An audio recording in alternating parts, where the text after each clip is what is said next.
website. When Yeah, that one. when. Laura's going to take us there and show you where the training documentation resides for this afternoon. Susan Payne's presentation is not on there yet. She does have a presentation, and she's going to share that to the website, but she wanted to do that after the meeting just in case there were questions and she needed to add anything to the documentation that she has. So that will be on here shortly, but Laura's going to take us to the website. I have Laura Cox on this afternoon. Myself, I'm Harley Moore, Susan Payne from the state reporting team. We have Elizabeth Moore from the Meta team, and I think Linda Yoder's on as well this Steve afternoon. Carpart and Kim Okay. Alexander are here too. We got a full house, so Yeah. we're going to just show it all. So with no further ado, Laura's going to show us where all that documentation's at. Yeah. Okay. So you guys have probably seen this song and dance before, but it's out on our Meta Solutions website. When you log in, you go to Member Resources and Services. And of course, this is PowerSchool. And Links and Documentation. And then down here's our training documentation. Okay, and here's all of our different trainings. Today, the one we're doing is the district leaders. It's the boot camp. So that would be this one. But there's also on down here a grad planner folder too for when we do the grad planner setup and discussion and stuff as well. So both of those will have some grad planner information in there for you. But this is where we will put Susan's documentation as well when it comes. So I open it up and there's our different information that we have. One other thing I wanted to let you all know is, let me go back out here and I'm going to go back to the start. Our trainings are out here and we have them through February. So if I go to upcoming events, I just wanted to point out to you that, you know, today, this one's designed for district leaders. We're going to kind of show you about grad pathways and about grad planner and the changes that were made from last year to this year. But the actual setup for the grad planner, we have sessions coming up here in January. Let me go to just PowerSchool. Come on. There we go. So down here on the 19th, whoops, we're doing an in-person one in Columbus. And then on February 2nd, we're doing an in-person one in Marion. The thing that we like about the in-person ones is the fact that in the morning, we can kind of show them how it works and how to set it up. And then in the afternoon, we can walk around and work with people and they can actually stay and, you know, right there with us and do the setup. We also have one that's going to be Zoom in February, right here, the 7th. That one is going to be a Zoom one. We have it scheduled all day. It just makes it a little tougher to give that individual attention in the afternoon through Zoom, but we're going to do our best. And if we have to, we'll schedule different calls with the different districts and things like that to make it work. So there's 3 out there on the calendar. So you'll take this information you get today back to your counselors or whoever's going to set those plans up. And then they can sign up for these and come and actually we'll help them do that. I think that's it. Anything else, Harley? No, I think that sounded good. I'm glad you went and showed them that there's, you know, it's really important today, you know, when we go over the grad planner, there's so many changes that have occurred in this past year to the historic grad plans to the new grad plans. It's really important that you kind of, you know, make sure you revisit all of that. Everybody needs to revisit it. That's for sure. That's a good way to put it, Laura. Between the core area codes for credit changes and the grad planner changes and everything, I think it's just a good time to revisit these. Yeah. Yep. Teresa, thanks for letting me know about Julia, because I did recognize the name immediately. Now I do, that since you mentioned it. So we let her in. Okay, hold on. Yeah, and before we get really started, I'm going to start recording here. It is. Elizabeth started. No, Elizabeth did, I believe. Oh, okay. Okay. Yeah, so we're good to go. I think we're good to go. All right. With that being said, I think I told you everybody we're going to start off with Susan with grad pathways. and then we'll take a brief break, and then we'll get into the grad planner. So I'm going to let Susan do the presenting. All right, let me stop sharing. Good afternoon, everyone. I don't have privileges to share, guys. I'm trying No to just problem. I just did. Okay. I think you do now. Okay. I got them. Yeah, I got them. There we go. Okay, so I wanted to talk about graduation pathways. I'm going to do, kind of some pretty beginning stuff, fundamental stuff. Never hurts, it might be repeated to you, but you might catch something that you had forgotten or learn something every time. So we're going to start at the beginning. So graduation pathways, you can access a student's grad pathway screen by querying the student, and on the left-hand side of the screen under academics, you choose graduation pathways. And this is the screen that will come up. To give you a little history, the legacy requirements are for 2020 and before. Class of 21 and 22 have what we call interim requirements, and then the permanent requirement tab. You can see there is a set default graduation pathway on each student. You can set that on each student. What that will do is save, the pathway intended for them, so that every time you go to that screen, it'll automatically be on that tab. You can also do that in mass. You can do that by selecting the group of students for each individual pathway, the legacy or the 21-22 or the permanent requirements. And then it's merely a student field value. You will click the link for the fields and select the stu_grad default grad pathway, and then enter the new field value for the pathway you want for this group of students.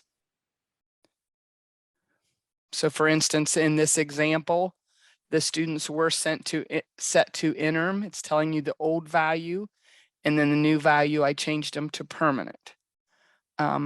When you're doing any student field value update, as always, you want to review the changes you're about to make. Make sure if you have 11 students, the 11 are there you're expecting, what have you. And then you can scroll to the bottom of the page and click submit. You would then repeat it again if you had, a group of students that you needed to be on the interim, say, for instance. You would pull up that group of students and set it to the interim. So that's how you would change that in mass. And once that's done, that graduation pathways page will open for each student with the tab that is set as their default. Any questions on the default for grad pathways?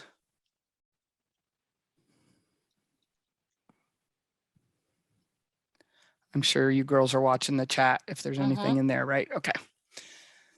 So the core credits dropdown is located in each tab. The credits are derived from the student's historical grades, and the EMIS elements in this example are noted in red text boxes. So for the core requirements, everything in grad pathways is set to the Ohio State minimum. So this is the minimum requirements from ODE for a student to graduate. Your school may go above and beyond the minimum, and that's where your grad planner and that comes into play that the girls will talk about later. So for the minimum requirements, we have the core area, and each individual core area, you can see with the black triangle, can be opened, and it will give you the detail supporting what you can see on this screen. So these do come from historical grades, but these three elements are EMIS, come from EMIS reporting, the FN tab. So the exemption from phys ed grad requirements is an FN tab that would be used when the student will not, for instance, will not be getting a PE credit in their historical grades, that your district has a policy. I don't know, for instance, if they participate in marching band for 3 years, it meets their PE requirement or something. So that is when you would use that FN element for the student. So that element may be used for all students, may be used for no students, and may be used for some students. It would just be used for the students that need the FN, the exempted marked. The last two requirements, the core economics and financial literacy and the core fine arts, those are required for every graduate, and they are FN elements. People get a little bit confused, for instance, with the fine arts, and they say, well, they have an FAR, core area code in their historical grades, so I don't need to mark the FN. And that's not the way the FN works. It's not like the exempted from phys ed. It has to be marked for every student. And the way to get the MET on the grad pathways is for the FN element to be marked to yes on any of these three. I've given you the field names for the phys ed exemption, as well as for the core fine arts and the core economic financial literacy. Both of these are yes, no fields, and both of them can be done via student field value in mass as well, if appropriate. Another thing some people do, for instance, if their financial literacy, say, is part of an economics class, they would take, the economics class, everybody that passed that class, pull up that group of students, make it your current selection, and you could change their financial literacy to MET in that manner, whatever works for your district. ODE has added core area codes this year. They are optional. They will be required for next year. The new codes are, for a while now, that students, a requirement was a half a credit of world history, and that has been lumped into the social studies other, the SOO category of core area code. They have broken that out into its own area, and it is SWH. And then there are several new science codes, SAE, SAL, and SAP. What these science codes will do is they will make the course be applicable for advanced or physical, for advanced or life. So 1 credit could count for either area. This has been an issue in the past. For instance, say you have chemistry and it's an advanced science for, say 90% of the kids, but that 10%, that counts as their life credit or whatever. Then you would have to manually go change that 10% of the kids to say, well, for this kiddo, it doesn't apply as an advanced, it applies as a life science. And you would have to manually tweak those. So what these codes will do that ODE has added is it will allow it to count in either category, whichever one the student needs it to count in. And you can see here, when you open the boxes, I've changed some world history to SWH, some existing historical grades that were out there to SWH. I also changed a chemistry to SAP, just so you could see that's what, it's going to look like. And we've built into grad pathways these new codes so that if the student needs a physical, it'll count there. If the student needs an advanced, it'll count there. So grad pathways has taken that into consideration. And you'll also go ahead and start getting the world history credit, not there if you don't have the SWH. Again, if you choose not to use these new codes for this year because they are optional, you can just ignore that, warning that student doesn't have world history.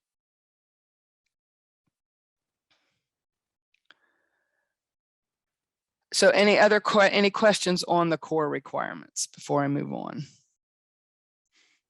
Again, these are the state minimums. So, if your school goes above and beyond in anything, it can't be accounted for here. This is only for the state minimum requirements on grad pathways. Yeah, and I just want to emphasize what you said too, Susan, about, the grad pathways is what the state's requiring, but the grad plan progress screen is what your district requires for graduation. So two very different things. So Mhm, I know we get a lot of questions about that. What's the difference? So mhm, mhm. Okay, so for the class of 21 and 22, there are 3 pathways. The Ohio State test is the first one. You've worked with this for several years now, so I'm sure this isn't new to anyone.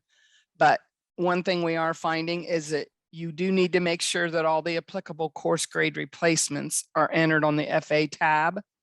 For instance, in my example here, looking at this student, you can see that they have the total of 18 points, but they did not make the 4 points in math. But as I looked at this student in geometry, they got a D in the class in historical grades. So there could be a course grade replacement entered with a score of 2 because a D is the equivalent of a 2, and then this student would meet the requirements. So anytime, I see kiddos deficient here in their total points or their points in each category, the first thing I do is look to see, if their testing score could be replaced with a course grade replacement. The rules were for 2020, it was all 9 through 12 students could have course grade replacements. And for 2021, it was only juniors and seniors. So that would be, for the most part, just your seniors this year that would be able to have course grade replacements. The next section is the college admission tests. And here again, you would need to make sure that all ACT and SAT scores are entered in the FA tab. You can see this student here has met the requirements for the SAT in both reading and mathematics. So he gets the green check on the SAT line, as well as the college admission test line. It is important to know that students can take scores from different dates to meet the minimums. For instance, if this 580 score was in their, I don't know, let's say 3 of 2020 SAT test, they could combine it with this other to meet the requirement. They can't go between tests, so you can't say, well, I met my reading in ACT and I met my math in SAT.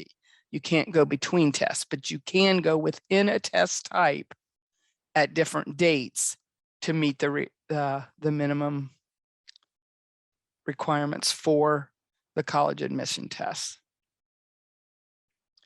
And the third is the industry credential and workforce readiness. Again, the scores must be entered on the FA tab. We've kind of spelled out, and there are places on the Grad Pathways screen where you'll see blue links that say explain, that'll give you some more detail. But if you just read through this, we've tried to tell you exactly what's needed for the industry credential to be met. So you can see in this instance for health, they had the 13 out of 12 points that was needed. But if you read, they also need work keys for the industry credential and workforce readiness portion of the 3 pathways. So that's why they don't have the green check. And the last tab is the permanent requirements.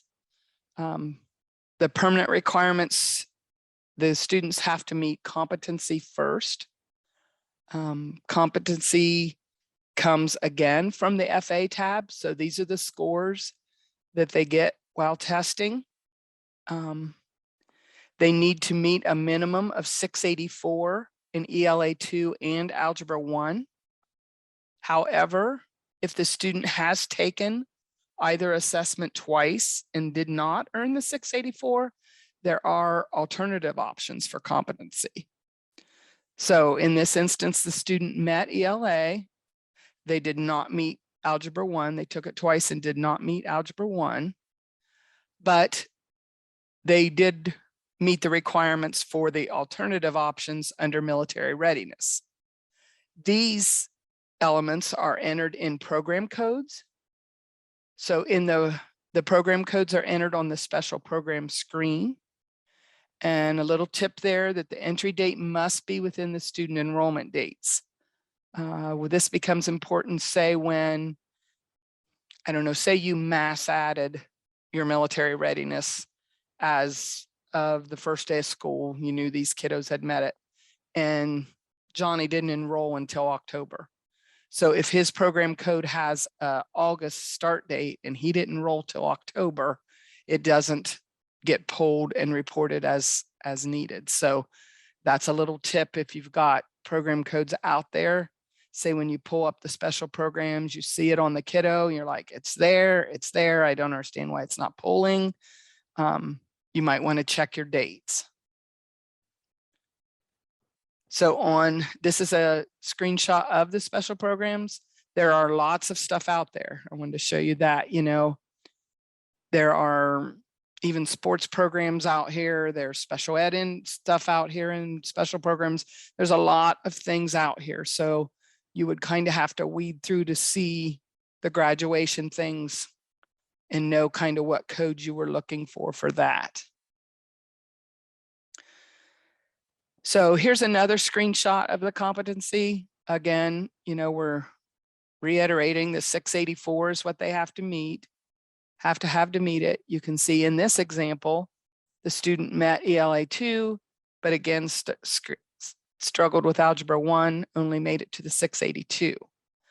So when it comes to the alternative options, the College Credit Plus, there's an override for that. The military readiness, it's a program code. The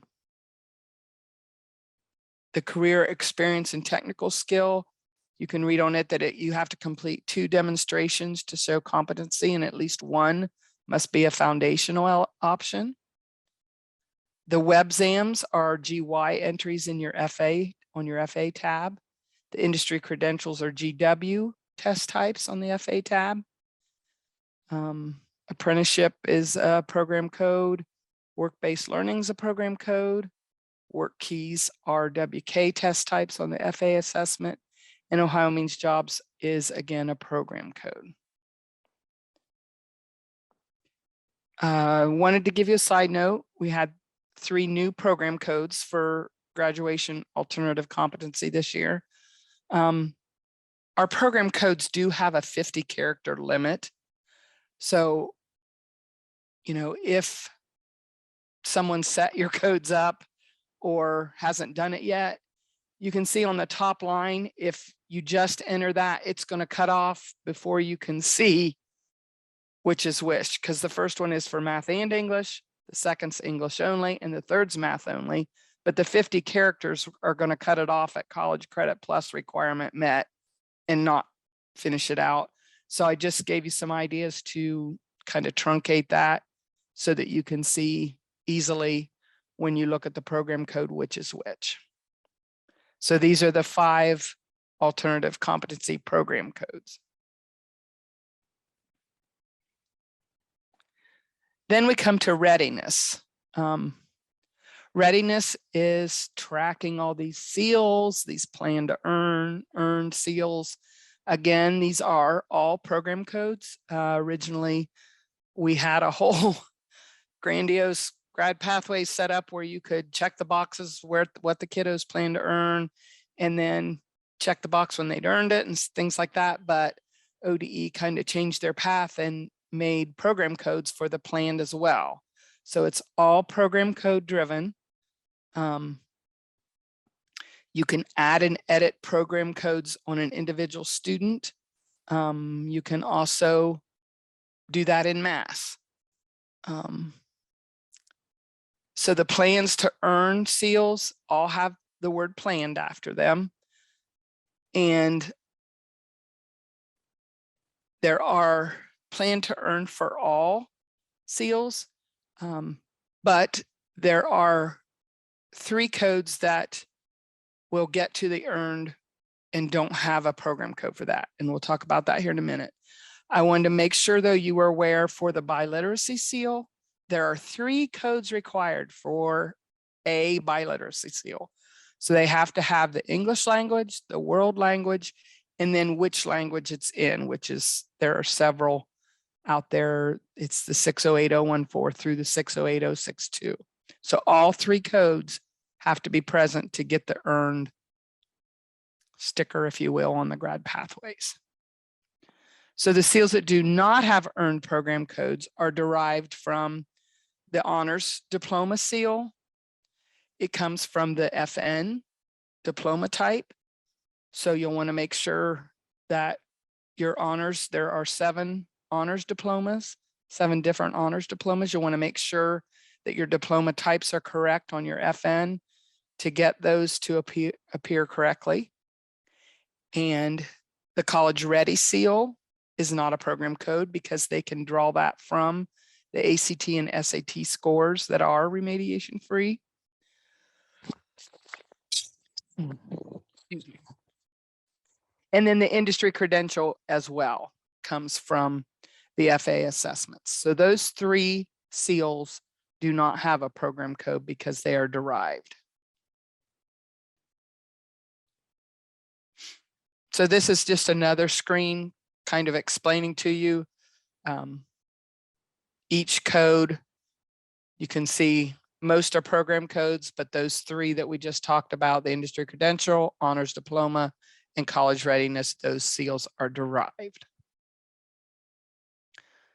So the program codes can be entered in mass by selecting the group of students for the individual program code. And you can mass enroll in special programs. A side note on that, we've had a lot of questions on start and end dates for these. This is a district decision. You can, a lot of districts have decided to just put a start date on their plans to earn. So for instance, the freshman kiddos come in, you know, it's required you meet with each kiddo and they decide what seal they're planning to earn to get their diploma. So you can put that out on each kiddo their freshman year and not put an end date, and it will keep pulling until you do end date it. So, you know, if Johnny's here his freshman year, he leaves, he's gone 2 years, he comes back his senior year and you never end dated that plan to earn, it's going to continue to pull. So that is what some districts do. Other districts have decided that they put a start and end date for every year because they are required to meet with the student every year. And then every year they're going to put, you know, what came out of the meeting with the student, what they plan to earn as of this year. So you can do either way, whatever works for you, but you do have to have a start date, but the end date is optional. The FN elements for the honors diploma, I listed them here for you as well. As I said, if it's not one of these 7 that are honors diplomas, then they will not have that seal reported as earned. So you want to make sure that you're reporting your honors diplomas appropriately. So that's kind of each kiddo's grad pathways, you know, as you're working with them individually. But then I wanted to go over as well the grad pathway summary. Can we, before you head to that, Absolutely. Susan, we do have a couple Sure. questions. I'm going to do the most recent one here first. Sure. How do we report industry credentials earned? I have the work keys reported and received an email from the Career Center and our guidance counselor saying which students have earned the industry credentials. When I look at their grad pathways, it does not show the 12 points earned. So something has to be missing on their FA tab. Okay, so she should Now, check the FA first. Absolutely. One thing you can do with that, if you're familiar or you have access to ODEX, you can download their all graduation scores from ODEX and import them quite easily into our system, into PowerSchool. It will not duplicate any test scores that are already there, but it would add. So for instance, if you had a career center that, you know, reported some industry credentials to the state, but they didn't get communicated to you, which we all know happens. That is one way to get them into your FA tab versus having to hand enter them. Just a little So tip there. Jen, if you get out there and you start looking at the FAs and you still aren't seeing what you need, or you need help with pulling these down, just put a ticket into the EMIS group, and Absolutely. Susan or someone will definitely help. For sure. All righty. And then the other question that we had going back and forth was with one of our private schools. Mhm. And she was just questioning because she doesn't do state reporting. So these Mhm. things are not filled in. But we kind of were telling her, and you can add to it, that it would have to be, her test scores have to go in the FA. She still has to do special programs, just like if she was state reporting, for those things to pull onto the pathway. Is that's correct? That would be correct. Yes. Yeah. Yeah. So, Yeah. and I think you have a call coming up with Elizabeth, and she's going to help you identify where those different areas are. Okay, Yeah. so yeah, because I actually have a separate ticket still open from that, so we can kind of go through the process, because I mean, we've never Right. done. So yeah, that would be wonderful. Okay, thank you. Thanks, Sure. Elizabeth. No problem. Okay. I think we're That was ready to it. move All on. right. Okay. Good deal. Okay. So the grad pathway summary, with a group of kids selected, it's under the Ohio State functions, clear at the bottom. You have to scroll clear to the bottom, and there is grad pathways. So when you pull up that screen, this is a screenshot of what it's going to look like. These are just, test students in our database. So it's going to show you that group of students. And from there, you can see that the key says that the X means no progress. The little orange circle with an arrow up means it's partially met.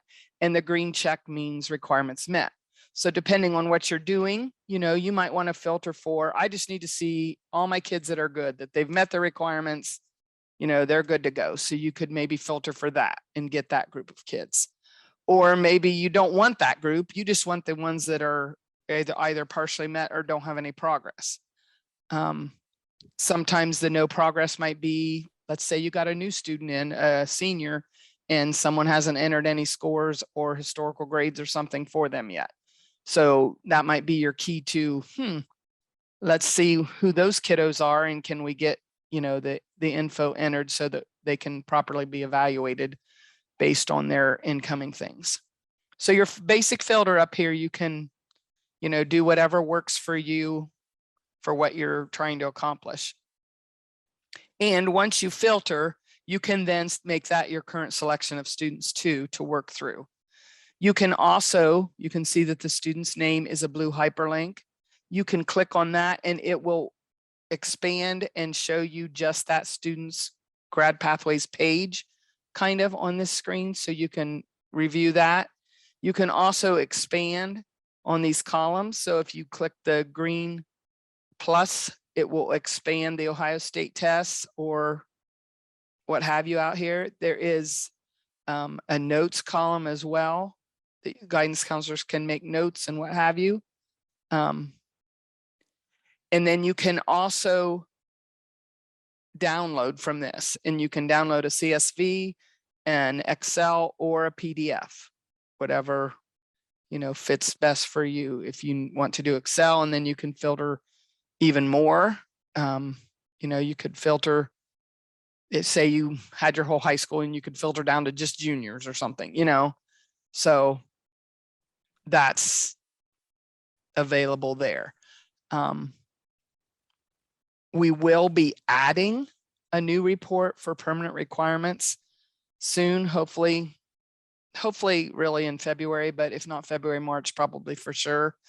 We were going to try to just tweak this one, and then we kind of rethought that because, all this is going to go away and it's just going to be permanent requirements. So we're going to make a separate new report with permanent requirements, much like this. And having said that, you on the phone that are using this, if you have likes and dislikes or suggestions or anything, as we create this new permanent requirements screen summary for you, please feel free to share that. Nothing helps us more than user input. If this doesn't work for you, if this does work for you, we would like to hear your feedback on the current grad pathway summary as we build the new one for permanent requirements. I did want to, I've got my test database up here. So I wanted to, that's not what I wanted to do. Let's try that again.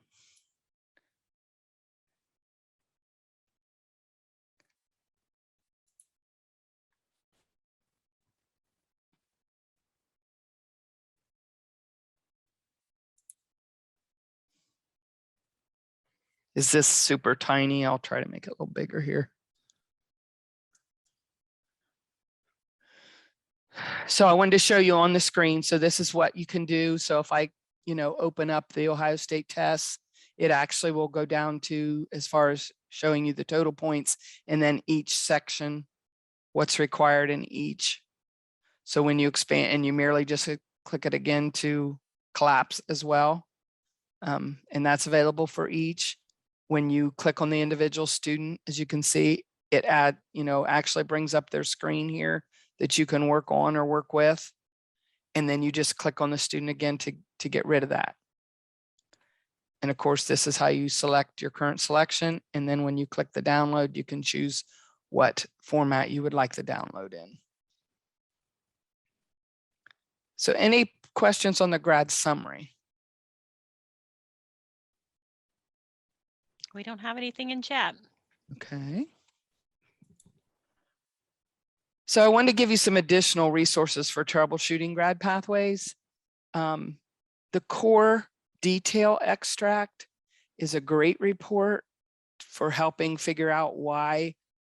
I had one just the other day where, they put in the new SWH and it still said missing world history. Well, when I look back on historical grades, someone had removed the earned credit.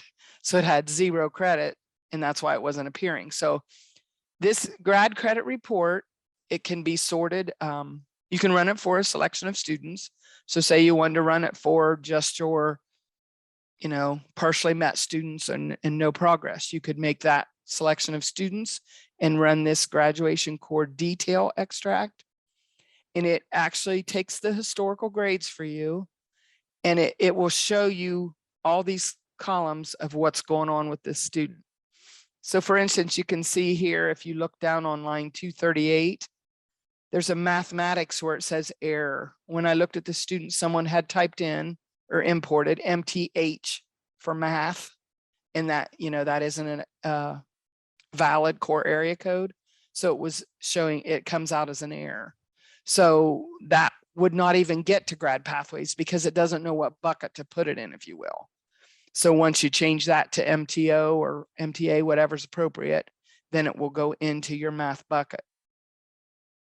This will help you troubleshoot that because you can see the year the credit was earned is also out here. So I know that it was in 2018 that I needed to go look for that math class. And the fact that it does not have a course number tells me that it was hand entered. When they have a course number, those are stored grades. It's kind of just an FYI. You can also sort for this. When we were doing some course review, we found a phys ed course that had accidentally gotten coded science. So, there's lots of things that you can sort and check with this. It shows the credit earned out here. It also shows the dual credit. So you might want to check your College Credit Plus courses and make sure the dual earned credit is being reported. That it impacts your prep for success calculations for your district as well. So this is just a great report that you can narrow down to student, to courses, to credit, to years, whatever you need.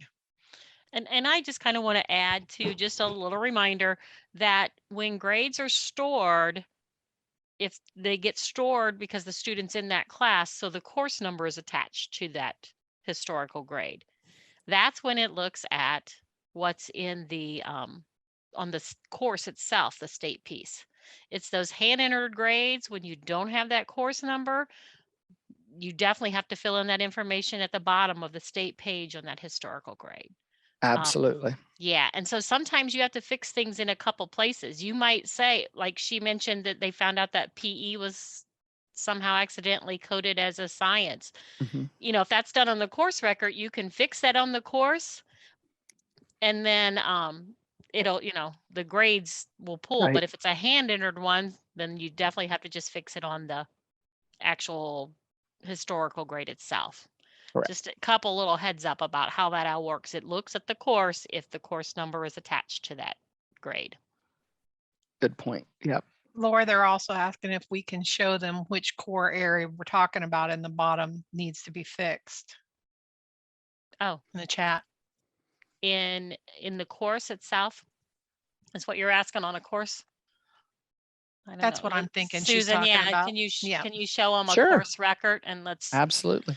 because there's kind of two areas.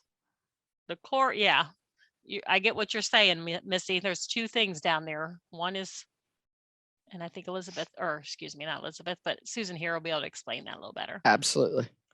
In fact, I'll go to a different student because I think I've tweaked all that, kiddo. Let's try one here. So for instance, for this kiddo, let's say, you know, his world history, I want to change that to the SWH. So when I open this kiddo, I can see here it's coded as an SOO. This core area code is what it derives off of. It first looks to the course. If there's a course number, it'll look to that course to see what the core area code is. But, you know, this is one that was already stored. So this could be changed in should be changed in historical grades. So you're just going to merely go here, change the SOO to an SWH and submit. And now when we look at his grad pathways, it's instantaneous. You can see right away that now he has his world history met. Okay. So because these are linked back to the course, if I would have changed that on the course, would it, when I run the next export, will it not see that change on those No. old grades? No, Okay. once they're stored, once they're in historical grades, it doesn't keep looking at it. Okay. Do you see what I mean, Laura? Yeah. You definitely want to change it on the course though, because, you know, then for future storing, Okay. you know, it'll I guess catch I thought but- it, so it, for the year, it will, if Mhm. they change it, Correct. it'll show it. But like if from previous years, it doesn't pull previous years Correct. each time. Correct. I got what you're saying. Yeah. So I'm going to submit all the grades for this year, or, you know, these credit Correct. or core Mhm. areas. But then next year I have to fix it on the actual. Correct. Gotcha. Correct. I'm following you. Yep. So they're asking like this one's, do we have to fix like the Q1 grades type of a thing? Right. Right. If No. it's for this year, you fix it on the course, you're good. Right. And remember, this is only when credit is earned. So your Q1 grades typically are not earning credit. So you wouldn't have to go back to redo any of that. Mhm. It's just, you know, your semester grades where you if you issue credit at semester, it would be good to have it before you stored your semester grades. Okay. And then we have the question about, can we change these in mass in historical grades? You can, but you have to be very detailed. Mhm. You know, you have to be able to say you take this, this here and you sorted it down to saying, I just want my SS 204, which is world history, that was stored in 2020 with 1 credit to be changed to SWH. You know, then we can narrow down to the SS 204, earn credit of 1, earned in 2020, and we can change that for you. Yeah. And that's done through DDA. Correct. So Yeah. But again, would need to be very specific You know, we wouldn't want to just go in there and say, search for world, you know, a course name world and change it. It could be world geography or, you Right. know, I don't know what else, but so we would need you to be really specific with those mass requests. I Okay. think that's it. And then the last report is there is a student graduation pathway report on the state tab, and it will create a zip file with 2 separate files, a summary and a detail. It's pretty involved. I'm not going to lie.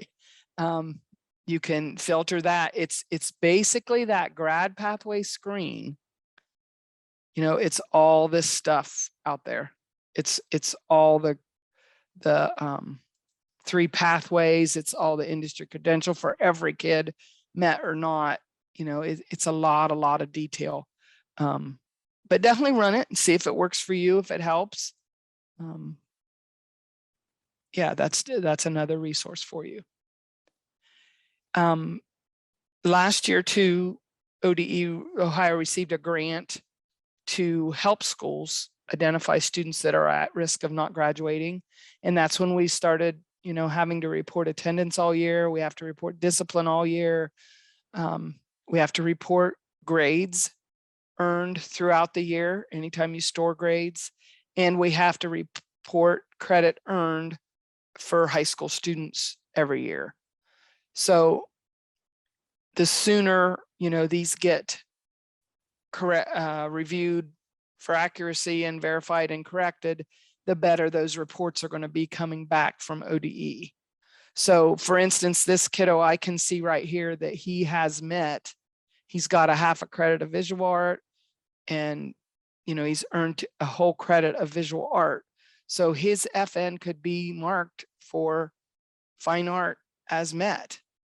Typically before, we never did this until the students graduate, you know, when they were graduating. We get, okay, let's go through all these kiddos. But with ODE taking all this detail or this information earlier, you know, as soon as students meet these things, you can come and mark them. And then, you know, that will get reported as early as possible. Again, to help make sure that you get better reports. You don't get false positives from them as kids being at risk when they really aren't. So any elements that you can go ahead and get reported earlier, the earlier the better. Plus, it, you know, it marks them as met in here for you in your review on grad pathways. So that's another thing that will help. So I'm interested if anybody has comments on the grad summary. Like I said, as we're working to make the new one, our current plan is to make it very similar. You know, a grad requirement will still be that they have to take the tests. They don't have to achieve scores. So we'll probably still have an Ohio State test area where it can say that, you know, they've tested all. ELA 2 and Algebra 1 will have, you know, they do have required scores. So there'll be another separate little area. And then of course your competency and your readiness, all that. She's asking people. Yeah. Now's your This chance. is your Go time ahead. to say, Take yourself off mute if you have, yes, you know, things say, that you really like and don't want to see yeah, gone, or things that you really don't like and you right. want to change. And you really would Yeah. like to see improvement on. Absolutely. Speak up. This is Lisa at Mohawk. I have a question. Sure. This spring or fall, sorry. There's been some presentations that there'll be additional alternative pathways, such as ACT and SAT, for like a 4th bucket there, and that students can earn like the biology seal with a B or higher in an advanced science. In other words, a science that has 11th and 12th grade standards. Has any of that gotten to you guys? Has anybody in this that's on this Zoom seen that in writing other than in presentations I have so not. far. So that would be like added to the permanent requirements, or, you know, kind of like tweaking the permanent requirements a bit.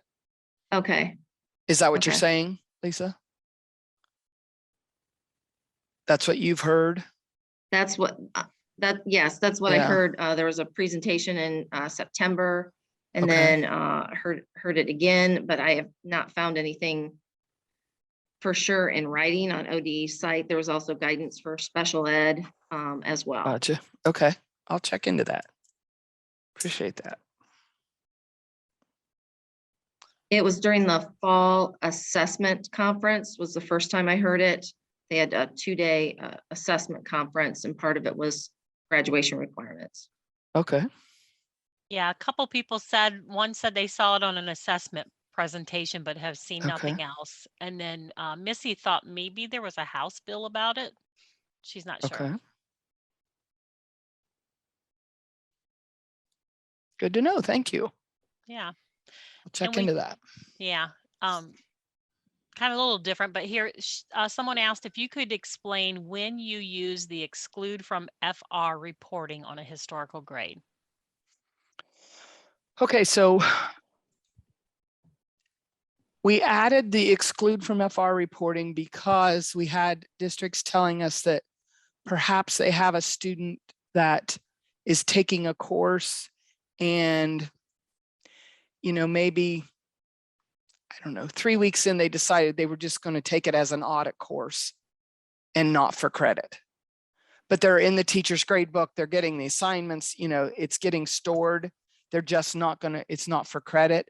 That would be one that you would want to mark to exclude from FR reporting. Because the FR reporting is all, that's going to, you know, that goes to the state every time you store grades to help them with that list of kids that are at risk. Because if they can see, okay, I'm getting an A in ELA 2, you know, I know they, It should just be pass fail, I think. Yeah. Yeah, I don't know. what should be pass fail? I don't think she was on mute. Oh, Wow. gotcha. Yeah. Okay. Yeah. Okay. 'Cause Okay. So, the person that asked the question said, thanks. That's what she was thinking. okay. That's so, what she needed. Okay. Yeah. Good deal. Okay. Any other thoughts on this other report though? While we have Susan's attention. And again, if you get off this and you think of something, you know, feel free to shoot me an email or put it in a ticket, whatever works for you.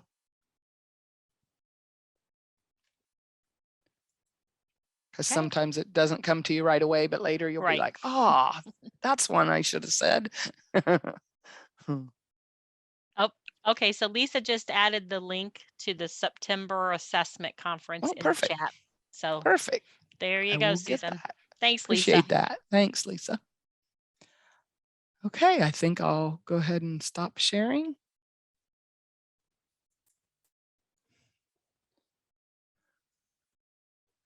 Anyone And, have any other general graduation pathways questions? Can I ask a question about that exclude sure. FR thing again? Mhm. For instance, like if the grade you're entering by hand, if there's no course number attached, for instance, a PE waiver, if there's no course number, do I need to exclude it? No, ma'am. It Okay. cannot pull for FR. It has to have a course number. to Okay, pull. so Mhm. so any grades coming to us from another school for that current year, or Absolutely. a PE waiver, or if they're giving the student credit based on a test, pro core testing or whatever, I as long as I don't put in a course number and section number, I don't have to worry about excluding. That is exactly right. All right, very good. Thank you. Yep, you bet. I have a question. Sure. This is Jen. I figured out where the graduation year generates or how it populates in that Yes. report. Yes. But what I don't know is, does that mean the year that we're giving that kiddo a diploma or their cohort when they were supposed to graduate? In other words, I've got kids out of their cohort showing up in the grad pathways report. that- as they're still here. Right. That would depend on your district's decision, how they've entered that, Jen. So okay, so it doesn't have to match the cohort. No, Okay, got it. No. no. Okay. That makes sense? Yep, Okay. thank you. We have a quick question about if the parents and the students can see this somewhere. Like they can see their grad plan somewhere. Graduation pathways. Can they see the pathways? Laura, I know there that was, yes, there was, they're we working had on that, I a think. customization created to show the pathways. Well, when the pathways changed and it was no longer just what was the original one called? Legacy. Legacy, yeah. Hmm. In the different tabs we created, the customization was still displaying just the original plan. I know that they are working on it. I'm not sure where they are with it. I don't know. I know, I Elizabeth, thought it- I Sarah thought it might have been on rolled- here at Yeah, one time. I thought it rolled out. I of- was kind of thinking so, but I can't say for sure, honestly. Yeah, and I can't remember. Do you use, number one, there's a customization, Missy.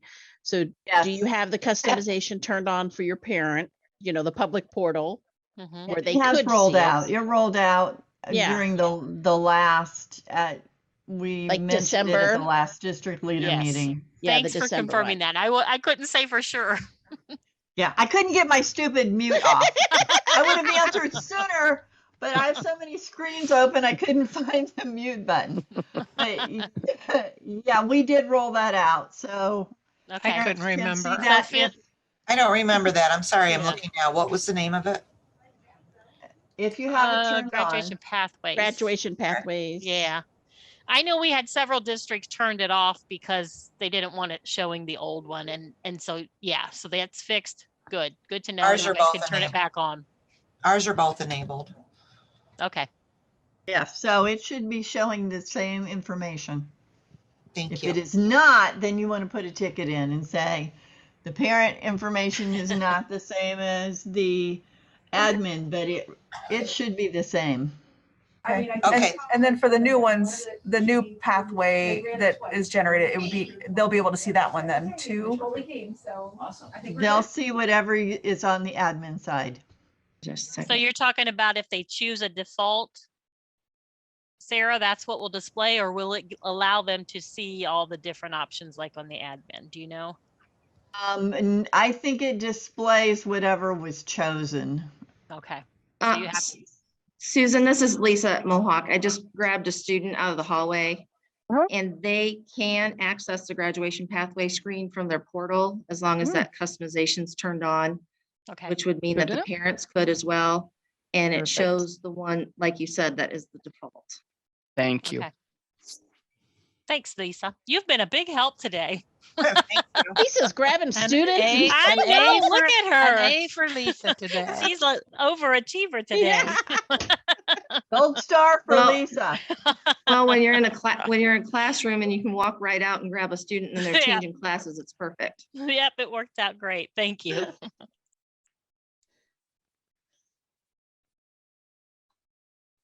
Okay, Susan, are you good then? I want to make sure before we I head on. am. I am. All right. All right. Thanks Thanks, very guys. much, Susan. Appreciate That's it. always Susan. enlightening. I learn Mhm. something new every darn time. I I have do to say too. that. I pick up something new every Mhm. time. So I Good. love that. All right, everybody, let's take a 10-minute break. So if I can have everybody back at 1:42, we're going to get started with the grad plan progress screens. Okay, thanks. Elizabeth, Laura, y'all Yep. back? Yes, Yep. ma'am. All right, so if you guys somebody wants to begin the recording again, I think maybe you Yep. did that. Thank you very much, Elizabeth. I appreciate it. All right, guys, we're going to talk next about the grad plan progress screens, both historic screens, and we're going to talk about the new screens. We just heard so much stuff about how some of you guys have promoted some of the historic plans to your new plans, and maybe you hated how it looked or how it promoted and what that looked like. We're going to talk about some ways to avoid some of that, maybe even potentially how we may have to go in and create new plans because of that. So we'll talk a little bit about all of that piece when we get into describing the screens. Can you see my So screen? I can, yeah. Okay. Laura, thanks. Yeah. So yesterday, or day before, I don't even know what day this week we did it. Laura and I went in and we created a couple of screens. We kept a historic screen on a student. And we're going to just talk about what that historical grad plan looks like and, you know, why and what kind of differences you're going to see when we promote the plans and move them to the new grad planner. We've also been asked, do I have to use the new grad planner? I don't think at this point in time, no, there's no skin off your nose. If you stay with that historic grad plan, it's working as expected and everything looks great for you. We haven't heard of any time frame involved in, you know, like a drop dead day where we're not going to be able to use the old historical grad plan progress screen. So you could stay with that, wait a little bit to add some stuff. But I think we all just heard a lot of stuff from Susan, you know, when we're talking about the new core area for credits. That's also then talking about core PowerSchool's credit types, potentially, you know, changes being made to those. Can you make changes with the old grad plans, the historical grad plans, using those credit types? Yes, absolutely, you could. So we're trying to, you know, just kind of keep the confusion down a little bit about what you can and can do. This is not like, oh my God, I have to have this done by January. I have to have all these plans promoted. Right. That's not the intent of this. Our thing today with you guys is just to explain the differences, show how the new grad plan works.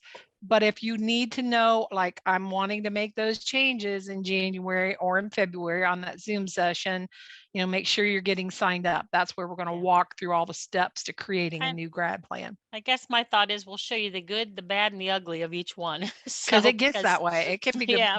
They both had, Yeah. you know, good, bad, and ugly. We know that. We've all seen it. So I always say that I like that best. We never try to tell you it's going to do something if it's not going to do it. So we're just going to pick one of these students. I think we had worked in our thing on that Ava. So we'll just pick Ava. And we're going to look at her historical first grad plan.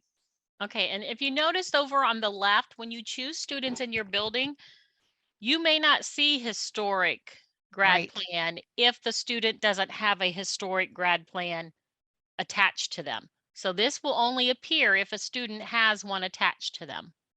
So if you're somebody maybe potentially who hasn't ever created grad plans, right?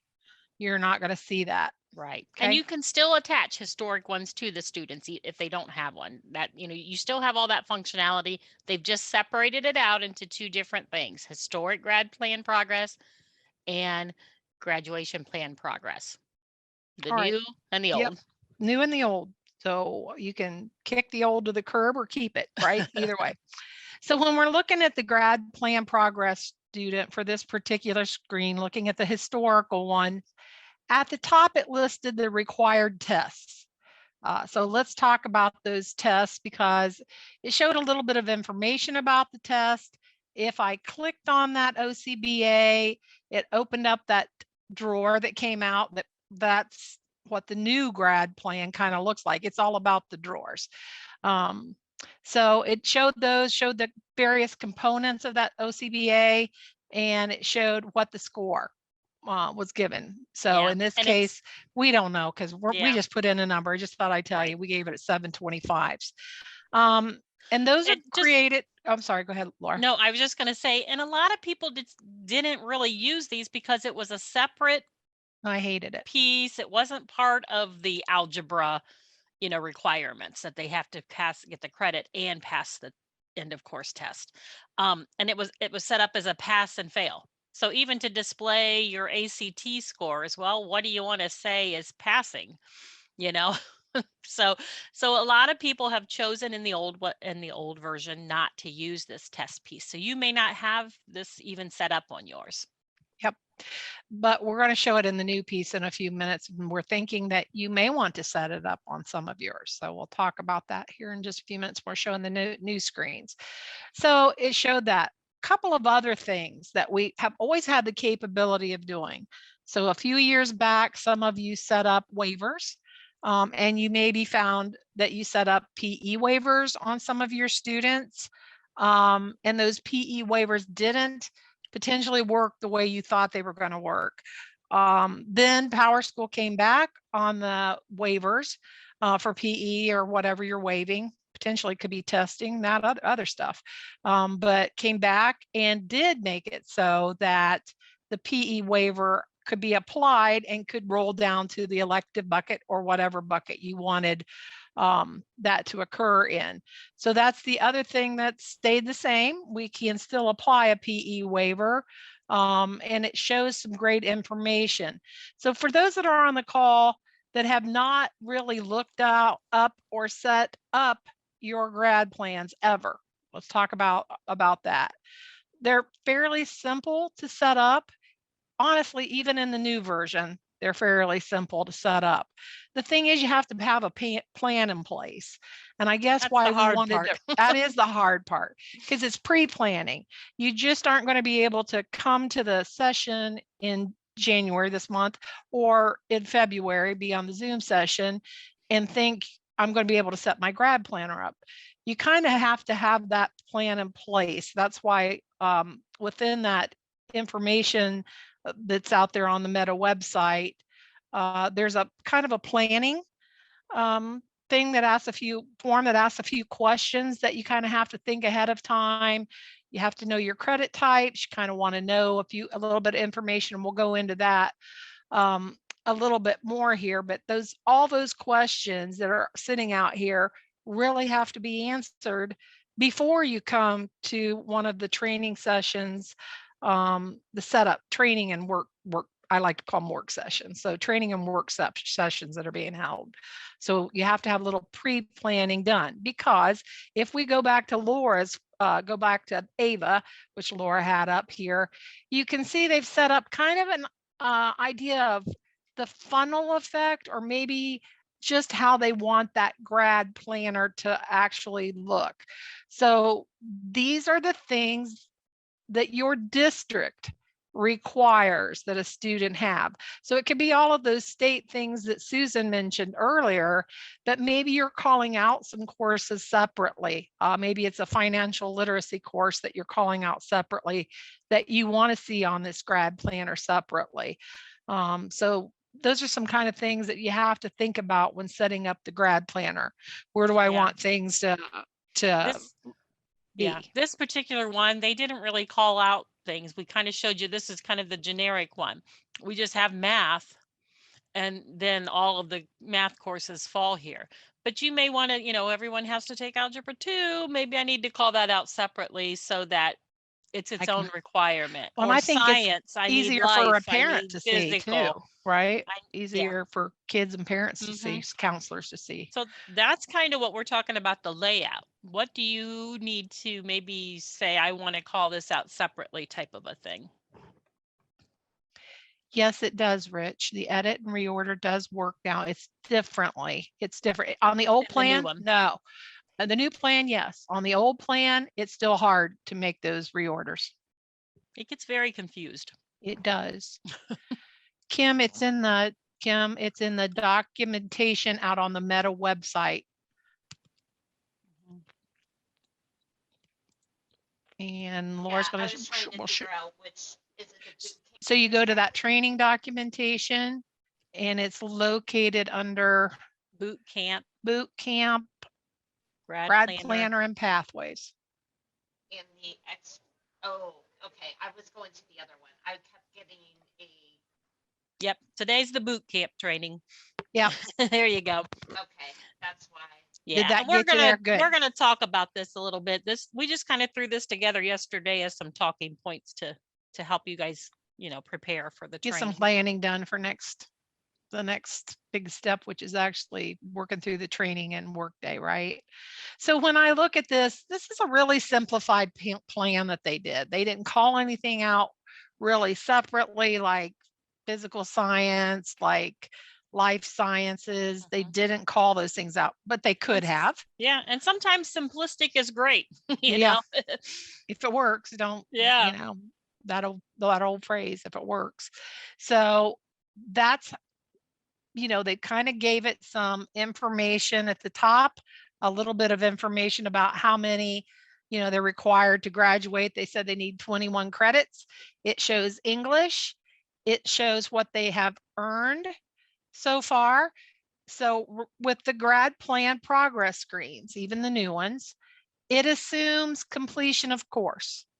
So if a student is currently enrolled in the course, it assumes completion is going to show that the student has, you know, has completed the course until they receive an F and you say they don't get the credit for the course. So it kind of assumes that. Yeah, it'll show you which ones are completed with the dark green. The light greens are the ones that they're currently taking. But this total over here and these check marks is what Harley's referring to by assumed Completion. completed and passed. So when you look down through there, it shows at the top of the column, you're going to see what those various columns equate to, like if they're enrolled, what they've actually earned, what they've waived. I'm going to talk about the requested in just a second. Applied waiver credits, you know, what the total required is. So a little information about that. We kind of have to put that line in to make things work properly. So it's going to show. And what I really love about it, and I've just always loved this about it, it really does do a great job of keeping track of your students and their progress towards graduation, as long as everything on that student is correct, right? You've entered everything into historical grades, or when grades were stored, everything's okay. And B, on the grad progress setup screens, you've indicated the right things. That requested screen is probably at the top. The column for requested is probably the only screen that's not going to populate correctly if you do the setup, which we encourage districts to do. If you do encourage by or set up by credit types rather than course numbers. What's the one thing that can definitely change, or that, you know, you add, then you might forget to add it to the grad plan progress screen, is a brand new course number that you're pulling in. So sometimes we forget to do that. So the other thing is, not every course, right, gets that course number. So those transferred in students, right, every grade, sorry, Laura, yes. So those transferred in kids are a fine exact example of that. I think that's why Meta went to, let's just use the credit types, not core area for credits, but credit types, and pull them using credit types, and see if things will work a little bit better that way. And they did. I know some of you still potentially may use some of those course numbers, and that's why you've had probably a lot of potential issues in the past, or maybe even currently are, when you're doing the setup. So that's why we encourage setting them up with credit types instead. We do have a question. Will there be a time with the grad planner and grad pathways would combine to print as a yearly report? Honestly, Lisa, I don't see that anytime soon, because the information is pulled from two different places. Grad planner pulls from all the core PowerSchool. It's a core PowerSchool product. It pulls, you know, from core test results, the historical grades, where the pathways is all pulling from what's reported for EMIS. So it's on the state fields and the FA tab for your test results. It really truly is two entirely different things. I know Elizabeth and some other crew, I know she's on the call here, are working on a form that's gonna maybe help to kind of combine, you know, some of that they'll be presenting here soon. That actually, it's what the state had put out for people who didn't have a pathway. That's what I started to say. Yeah. Other SIS Yeah. programs. So I Yeah. don't know, Elizabeth, if you Okay. want to briefly speak on that. Okay, I wasn't trying to throw a wrench Yeah. in things. I just thought, well, a girl can No. dream, right? And I in thought that's a what the answer would be. wonderful world, that would be great. But yeah, unfortunately, it's kind of considered two different things and uses two different. Let's face it, this is an Pieces of info. international product and the state Yeah. of Ohio doesn't like to fit in. And the state of Ohio is a small little blip, right? Yeah. On their Yeah. on the radar. That's right. Okay, Yeah, thank you. but there are some things that Welcome. we can do in this new plan that you'll see here coming up that kind of combines a little bit of it, but not completely. That's a good point. Not completely. Yeah. So the historical grad plan that's been set up here is just a pretty simplified, plan. It does show, oh, I was talking about that darn requested screen. I'm sorry, you guys, my thought track got off there for a minute. What I was mentioning was those credit types, because we no longer use course numbers, that column will never show. If you use only credit types, the requested will not show because that's using course numbers that allows the requested type. So most of our districts never were ever able to see anything under the requested piece because they used the credit types piece of it. I hope that makes sense. Sometimes it's hard to understand until you go to set it up and see all the differences. But that's my kind of simplified explanation why you don't usually see anything under that requested piece. Any questions so far? Anything? Everybody's been doing a great job of shooting them out on the chat or asking, and we love and appreciate that. Let's talk about that. Quick question. Oh yeah, sure, Rich. Out on the calendar, it says in person for both the Columbus and Marion. Right, there's one in February, in like I each, think the yeah. 7th for Zoom. Yeah, it's Zoom. Yeah. Is it going to be Zoom? The 7th one is yes, it's a virtual Zoom meeting. The I other was just two are wondering in if person. the others say in person, but with how everything's been going, usually that means, well, we it haven't switches from we in haven't person. been given the no yet that we Yeah. can't Okay. do that. So Right. as far, we'll notify you if that changes, and then we would just change it to a Zoom. Yeah.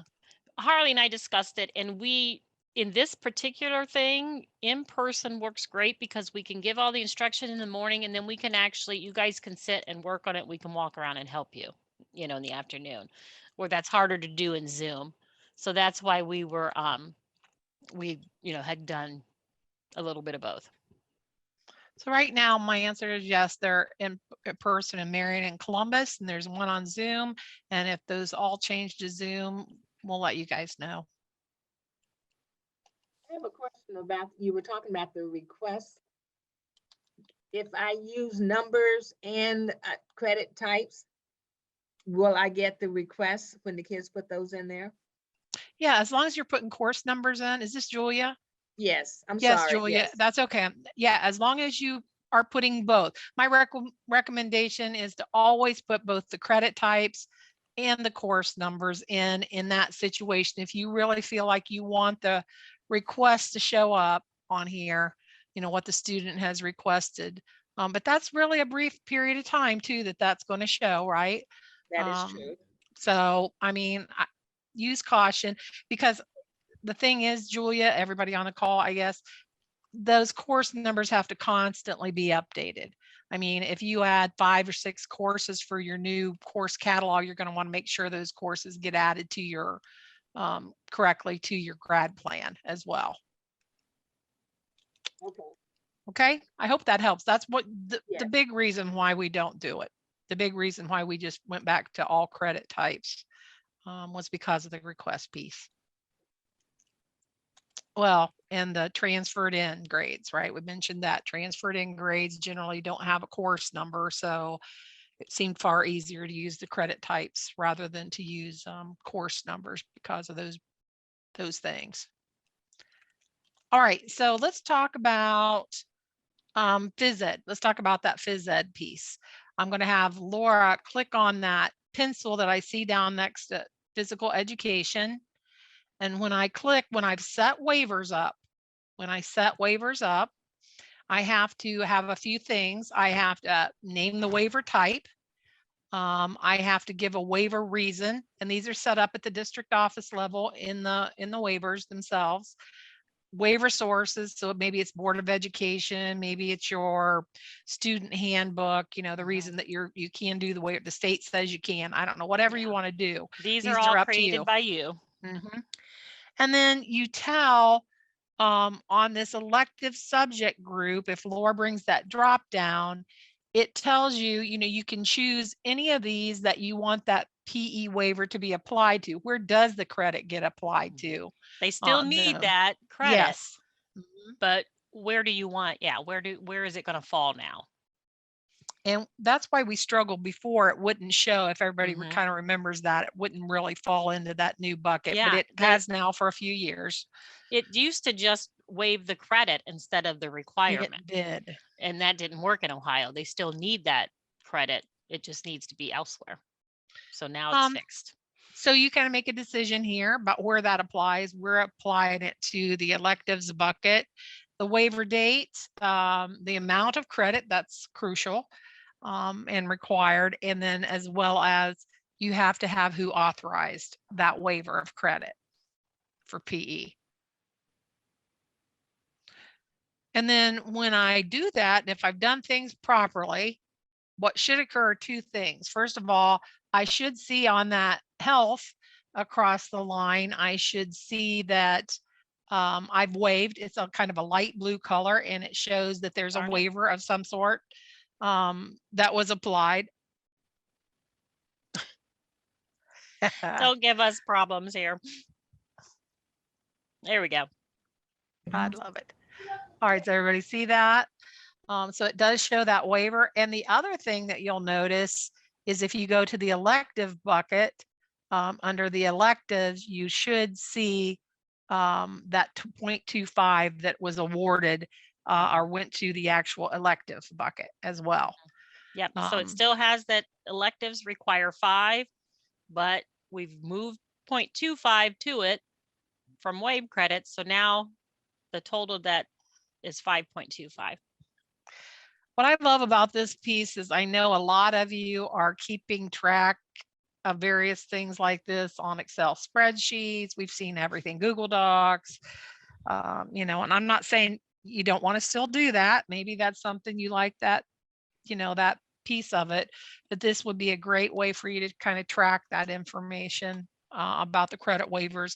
And here's what I love about it. It allows a parent, right, or a student to see that, hey, I took it, it was waived, but the credit did go down to the elective bucket. Great way for parents and kids to see that, or the counselor, especially the counselor, maybe. Waivers, though, are the bad news about waivers is they are done individually, student by student. There's not a mass way to add these that we have found. Is it possible when you get that little edit button? Sorry, this is Erica. You have the little pencil to put the waiver in, that you have a PE waiver. Is there any way where you could have like a little button that puts yes to put a Y on the FN? Remember, this doesn't talk to the state screens. All right, well, I was hoping. Yeah. Me too. I give some money if they would change it. But remember, that's what we were having that discussion about. They don't even know the state of Ohio exists. So I don't know. We'll see what we can do. Maybe that's something we can come up with for future, you know, right. Not as if we have a million other things added to our customization list, but we'll see about that, you know. Or even just a pop-up to remind you to go to the FN and mark it. Now, Erica, that would be really smart, darn it. I'm just saying, like, totally I know. Totally no, you're agree. right. You're right. So right. Because it's 2 places. Yeah, we know. I love this. This is nice. I'm just saying, you know. Yeah, I think the thing to remember in the back of your head, this is for your district, for your reporting, and not what the state really wants to see either. So, okay. So, any other questions about the historic? So, we did create on this. Let me just mention at the bottom here. I know EMIS is 2 places for almost everything, right? It's silly, but it's the way it is. The Thinking that additional we can credit. make an EMIS coordinator's job easier. Come on. No, I know, right? Oh my gosh. We would love to. The additional credits achieved. So this is a bucket I can have or I don't need to have. So if 21 credits are what your district may require for graduation, just using that as an example, yours may be different in the credit amount. I could make it so that once that 21 credits are achieved, that's all it shows on this screen. But as a parent, I always say you have that one math professor dad who pays attention to everything. They're probably going to notice that none of the other credits are appearing. They're like, all right, I know my kid took a chemistry. The chemistry is not showing anywhere on this. It's not showing under math because guess what? They had already achieved their 4 maths before they took that, whatever that course was, whatever. You probably want that to spill into a different or an additional bucket so that that student's full amount of credits they have taken in their high school career would show here.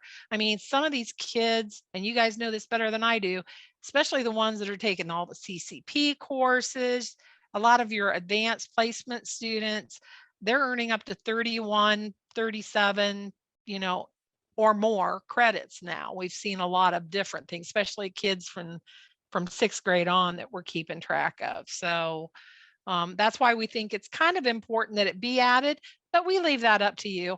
If you think to yourself, hey, I'm just happy when my kids get to their 21 credits and that's what I want to show my parents and kids and counselors, then that's fine. If you want additional credits after the elective credits go on here to show any additional credit amounts, that can happen. We just have to create a separate bucket for you. Something else that I really need to think about when I'm kind of planning for that new grad planner, maybe that I'm thinking about setting up, or maybe I've had an old grad planner that I'm going to promote. We really like the way it looks, but maybe I do now. Before I promote it, maybe I want to add that additional credit bucket. So just some things to think about.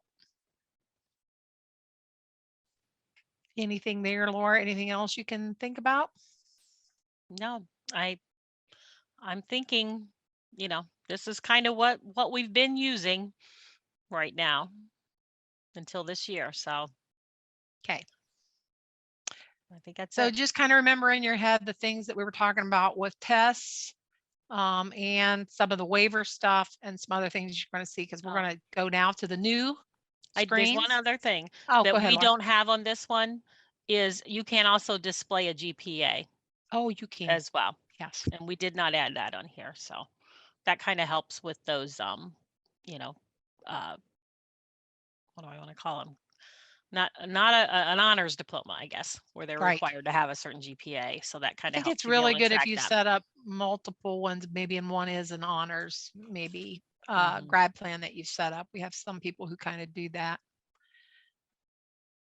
Yeah, that's a good point. Thanks, Laura. Let's go and take a look now at one of the new plans.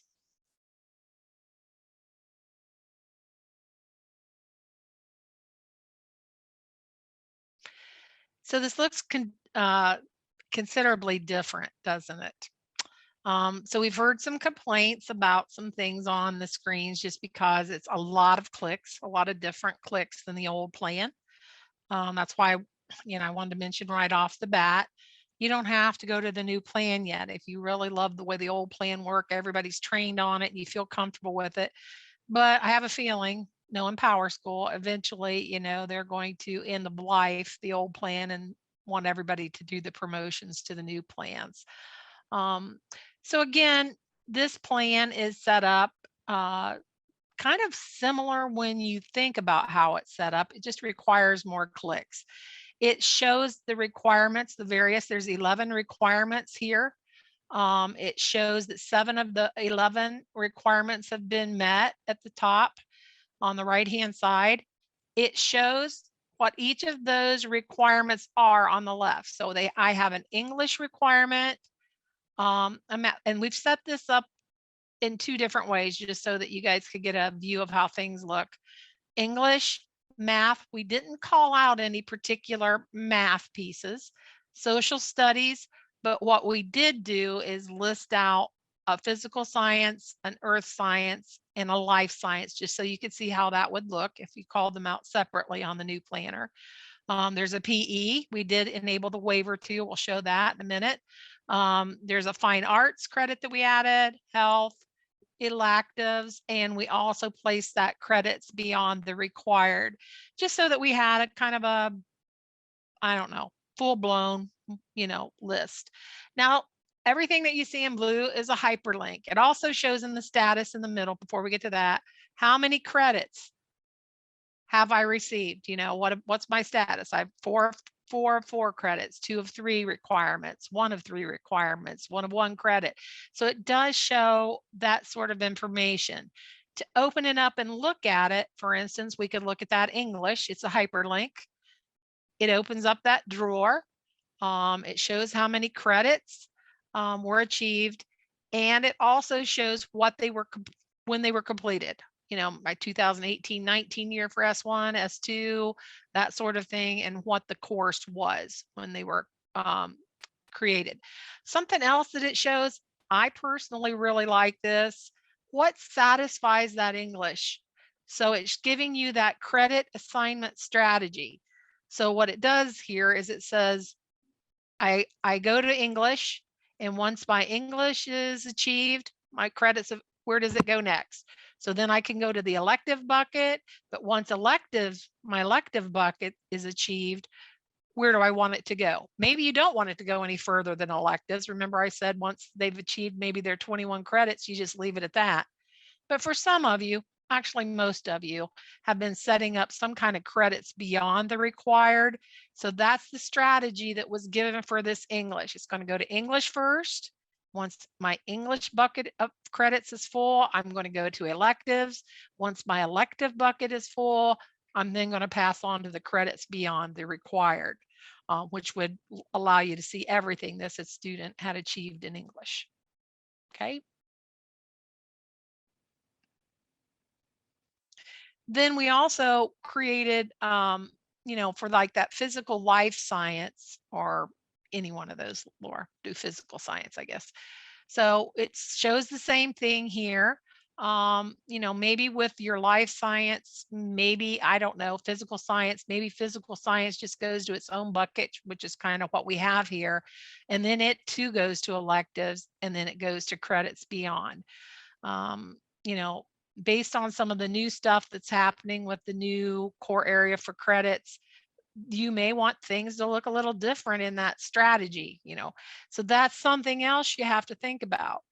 Where do I want my credits to fall, right, Laura? Yeah, I was just going to say, it kind of saves you a click in this new plan. Where here, math, we have math as one big thing, and it's meant 2. Well, is that algebra 2 or not? And I can open it up and I can see, oh, yep, they did get, these different items. So it just is one more click you have to do, less click, because here I can say, oh, okay, if I had science in one big bucket, I'd have to open up the science to see if they met physical, earth, life, whatever they may be. Several of you, right, that where we have saves a tickets click on that about the clicks, right? Yeah, all about the clicks. Yeah. And I'm kind of lazy like that too. I don't want to have to click and open 42 different things. And my thoughts were parents might be frustrated too if they have to go in so many clicks to find information on it. But if we could save a click, that's good. And that's what that did. You started to say something else, Laura, I think, didn't you? I'm trying to remember. I'm sorry. So if I open up my algebra 2, we set up, we kind of set it up differently. We have math, and then we had these within that too. So that's another way you could do it. You could have a math and then have inside of there different groups, which is kind of what we did here. We have math, and we created an algebra 1 group, an algebra 2 group, and then we created the other. And then if I go to other, that's the other items then. So it's all how you want to do it. I could have just said math and just said anything that's an MTO, an MTA goes in here.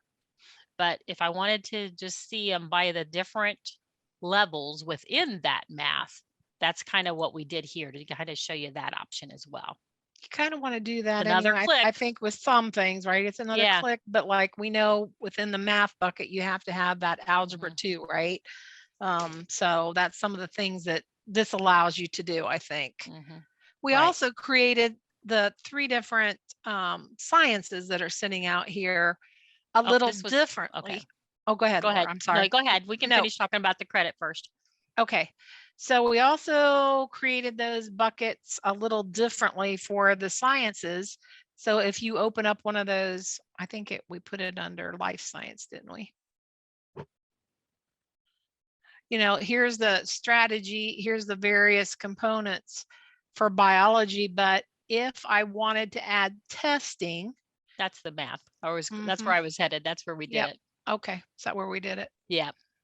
There it is. So in the old one, you just had the credit, Right.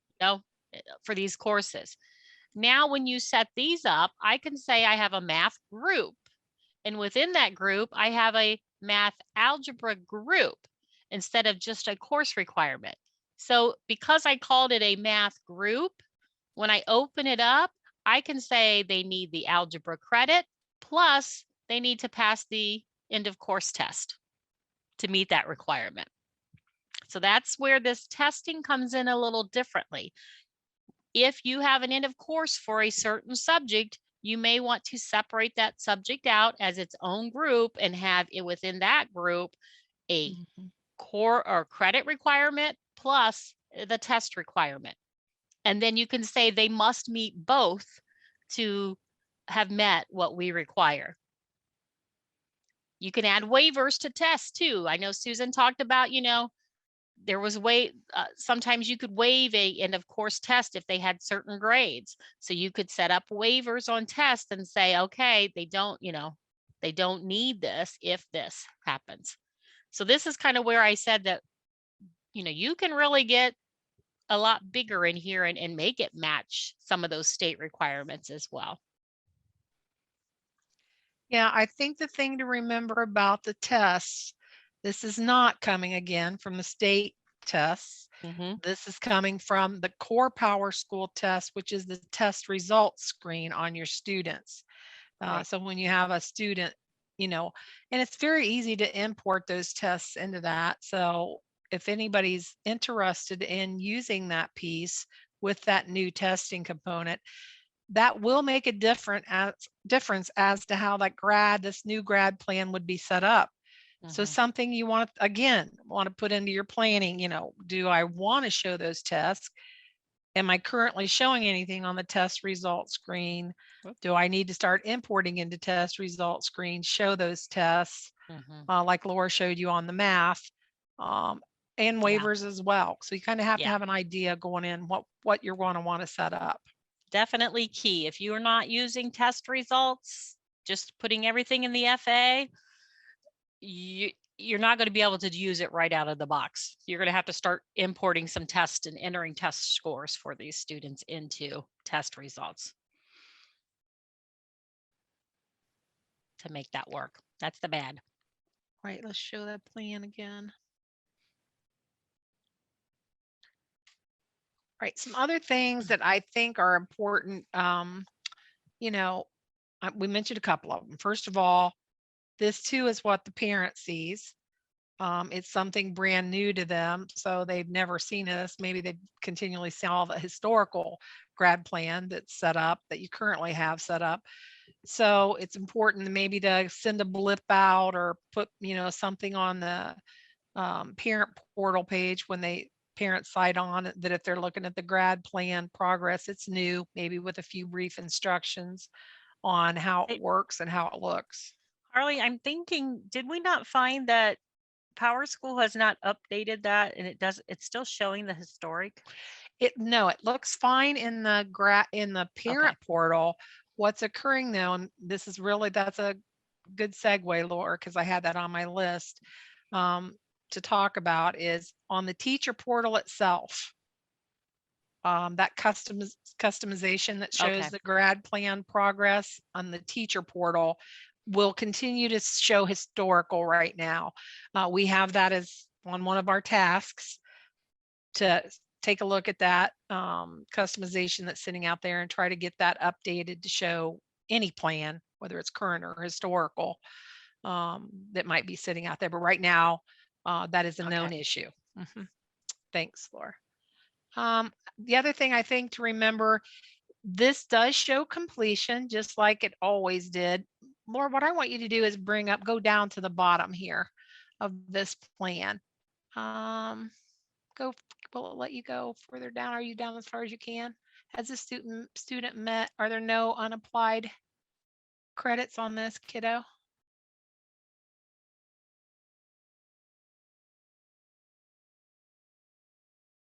Yeah, I'm not seeing any unapplied credits. Which in a good day, which in a normal day is great, but we want to see them. Yeah, right. Yeah, Right. That's why I was looking we at had them. fixed them. So in this case, I'm going to just go in here and we're going to change one of these to a bad credit type. Just change it to something we don't ever Or use. just remove it. Here's right where now. we're talking about the credit types, guys. That's where they reside, right? Under the credit type. That's not always not the same the as the core. core area for credit that EMIS and state reporting uses, but can be. We kind of recommended that we kind of use those, but hey, some of you came from different ITCs or from different places that did not use the same credit Core. types the state used. So Okay, so this is I think one of the great things that they did add is if a student has a credit in their historical grades and it does not appear up here, we didn't know it in the old grad plan unless you stumbled across it or they came in and said, hey, where's my calculus credit? They did add this. So if there is a credit that does not appear up here, it will come down here in this unapplied credits. I can open it up. I can see what course it is and when it was stored and everything. And then I have to investigate as to why it's not appearing up here. Well, we know in this case, I took the credit type off, so it doesn't know where to put it. It may be that the credit type that you've added to this, you haven't included in any of these groups. So it's not knowing to look for that credit type.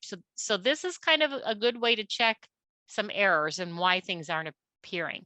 it's my favorite thing. It's my favorite thing. Yeah, that they but I added. think it might also be why you might want this credits beyond, because if we didn't have this bucket, all 5 of these 5.4165 credits would be down here because it's not applied up here because all of those had been met. So sometimes it's not an error, sometimes it's actual. You've already met your 4 English credits, so that extra English class I'm throwing down here. So that's why I personally think I might want a credit beyond required. So those would fall in there because they're not mistakes. They truly earn that credit. It would show up if there was room for it. But then that just leaves things that aren't showing up for some reason that you want to find out why.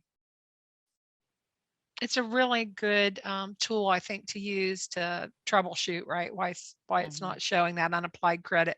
But like Laura said, that the overflow, if you don't create an overflow bucket, it all goes down to there because it just sees it as credits that weren't placed anywhere. So that's something new. I hope everybody likes that piece because it was one of my favorites with this new plan. First, I have to admit, I don't like all the 5,000 clicks that you have to do either. I have to admit that.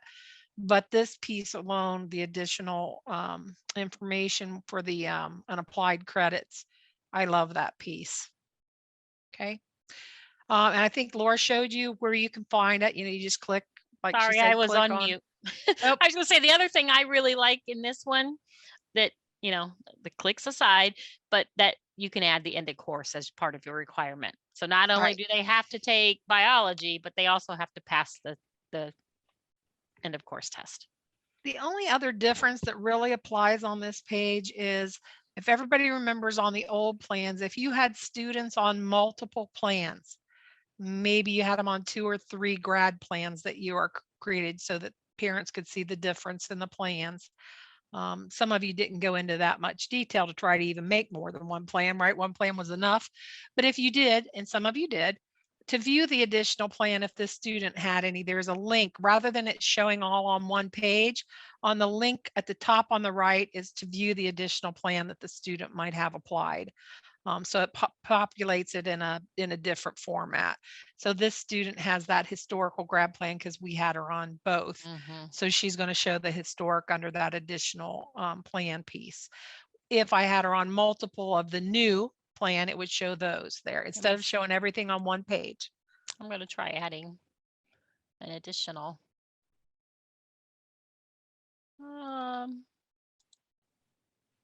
I'm thinking if I had two news, I was wondering if it was, you still had to click that button, and you do.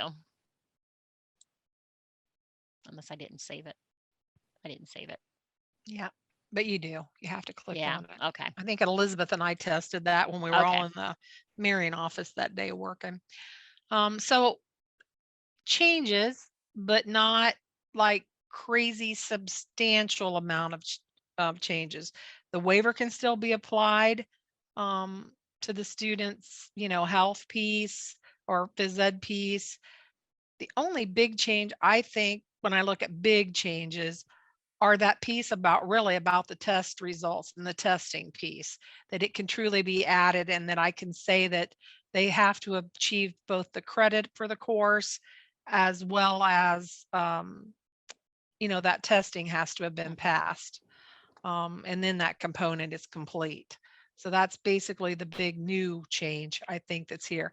Everything else on the unapplied credits piece, everything else, pretty much the same darn thing, just in a different format. Just you have to pull out those, click and pull out those crazy slide outs or drawers that they call them. And I think that's the way PowerSchool's kind of going from what when I heard. And I think Laura or Elizabeth even mentioned it to Jason Springle when they were at PowerSchool University. And I think we were just told that's just kind of the format they're going to. Yeah, you kind of got to take the good with the bad. And there were a lot of districts that aren't liking that it doesn't display all the info.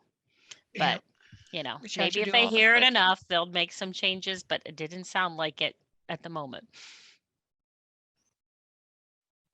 Any questions on the new grad plan? So we explained the old, the new, and kind of what the differences are basically in the plans themselves. I just want to mention this. We're learning as we go too, by the way. Laura and I and Elizabeth were all new to this. So as we get into the grad planners, we've discovered some quirky stuff, some stuff that we go, oh God, I hate that. Or some stuff that we love, like the unapplied credit piece or of how it. can we do it differently so that this doesn't happen? Oh, I want to throw this out there too. So recently I was at a training and it was a Jason Springle training, and he was talking about this grad plan progress, and someone brought up the fact that their district requires community service hours. And, how can we take care of that? And there's really, this looks at test results and it looks at historical grades. So someone had started they made a test called community service. And then they had, with inside of that, they had just a test called hours. And then each year they could import the hours that the student earned. So they could say for this school year, from August 21 to June 22, and imported in hours, they earned 20 hours maybe. And, so you could do that as an import and in mass into the test results. Then they just displayed the test, community service test on here. So that was actually a way to see their hours as well. So a way to kind of get around it and think outside of the box, they just put it in the test results. We can, help you with that. I think somebody asked about the GPA. So do we want to show them the setup page? Yeah, I think that's where we're going to go next. Just briefly show you the actual district office and how the grad plan gets set up and what it looks like.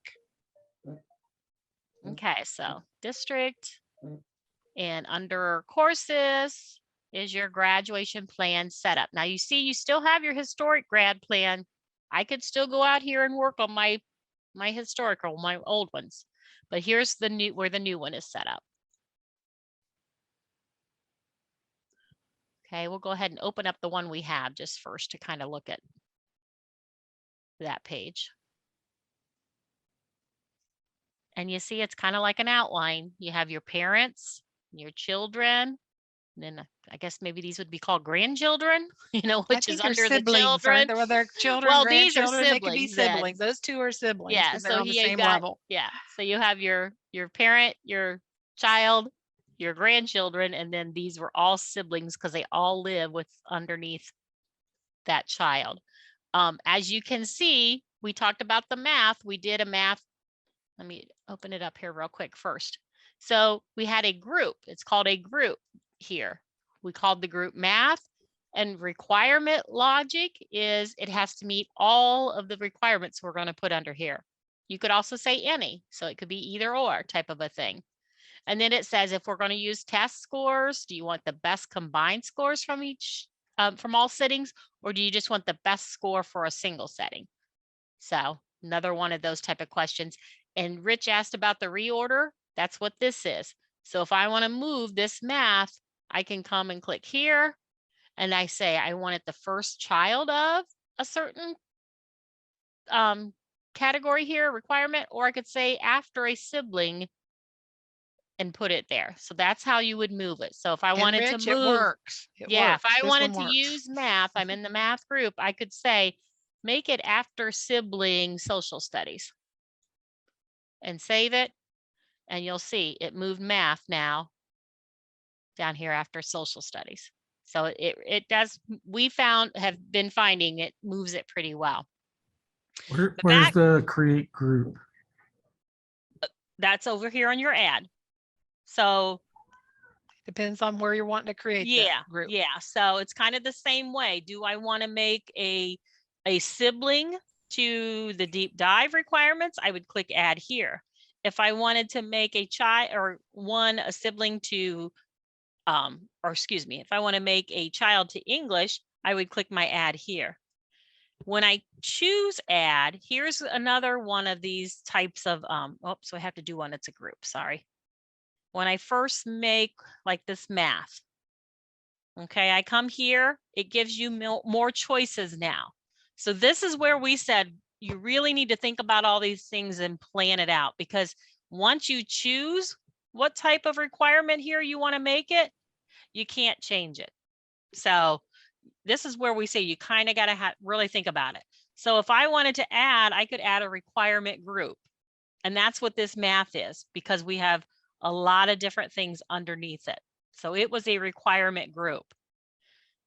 All right. Then when I came here, I can say, okay, Algebra 1, let's add a requirement group. If I say requirement group, that means I'm going to have more than one of these options in there. I'm going to do courses and tests inside of there.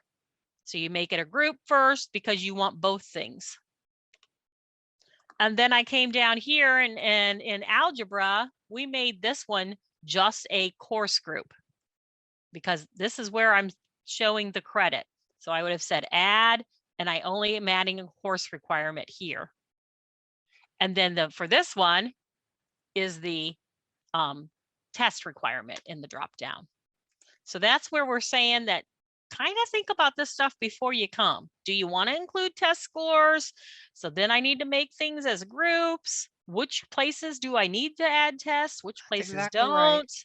So, but yeah, the documentation it's all about that you can this. go to talks about all of this, you guys. So if you get confused, okay, Laura just showed me crap. She showed me course requirements, showed me group requirements. What am I going to need? Yeah, and so we'll that's really where we want to think about it. When we get into the training, we're going to focus a lot on this and how to create it and stuff in the morning, and then we'll help your people in the afternoon. So, but yeah, what we'd like is if you guys can just kind of come up with maybe a generalized plan of attack for how you would like that to look, and are you going to use test results or no? Are you not going to use it? Because that's going to make a huge difference. If I'm not using test results, you know, if I'm doing it like the old plans, all of these would just be course requirements. Absolutely. I don't need different groups, but if you're doing a group, if you're going to want test results and course, or maybe you want more courses, you know, if you're doing multiple things, I guess, within a certain category, that's when you need the group pieces. And I think the hard thing about creating this is if you create something on the wrong, you know, under the wrong thing, it's not so easy to back up and make changes to it. Yeah. We discovered that ourselves when we were going in and doing some of this. So, and this was the hardest thing for us to kind of wrap our heads around. And we still, honestly, we're still sometimes thinking, oh, shoot, I should have done it this way. We are kind of learning it as we go as well, but we've been playing, you know, around with it a bit. Yes, you can delete, you know, if I don't want this math other any longer, I can come over to it and there is a delete.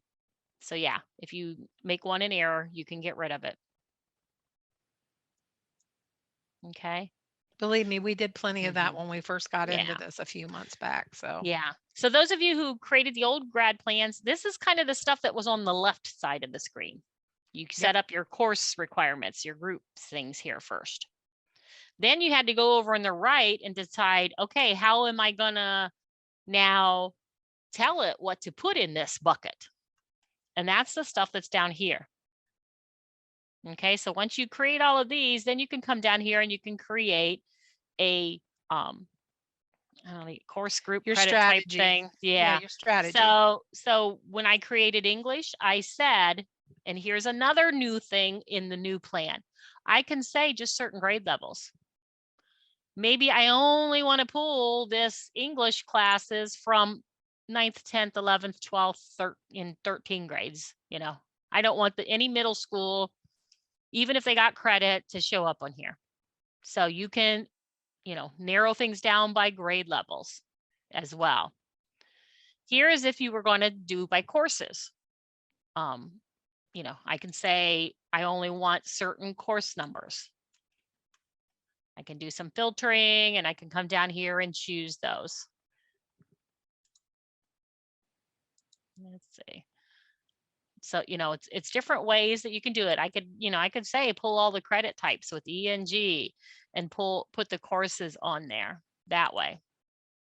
And it's going to show you, here's everything you have in your catalog that's an ENG credit type. Couple of the reasons we said, as Harley mentioned earlier, is course numbers change constantly. Your grad planner is only as good as the updated information you have added. So I add a new English course. If I don't remember to come to the grad planner and add that course number, that course is not going to pull into my grad plan when the child earns credit. The other thing is transferred in grades. We don't put course numbers in. Your JVS grades, you know, Career Center, we don't put the course numbers because they're not our course numbers. We just put course names. So if there is no course number and I go by course numbers, it's not going to pull those courses either. We have found through the years that the best way is using credit types. That's also the way that you can kind of match things up maybe with what the state requires. Because now we have that, you know, world history as a separate credit type. I can use just that credit type to pull just my world history classes. I don't have to remember to go in and add, oh shoot, we added another world history, that's got to go here. But then this one's an American history, so it goes here.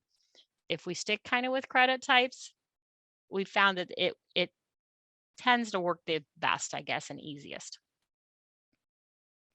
And then down here is your targets. This is the bucket flow. So, okay, if you see any English credit types, I want it to go in that English bucket up there. And then once that's full, I want it to go to electives. And in this case, we said once electives is full, we want it to go to the credits beyond. And you can change that down at the bottom. I mean, if Laura would have clicked on add, it brings up all of those targets that you can append to. And once it's in there, I can move those. If I decide, oh, I want it to go to this bucket first, I can make changes. So Right, it's very right. easy to make changes to Yeah. this piece. And it's nice here because it tells you how many targets you have for each of these things. So like this algebra has 4. Well, let me take a look. We said we wanted it to go to the algebra 2 bucket. Once that was full, it can go in the math other. And once that's full, then electives, then credit beyond. And as Harley just mentioned, I could, if I need to switch those around, go to math other first and then algebra type of a thing.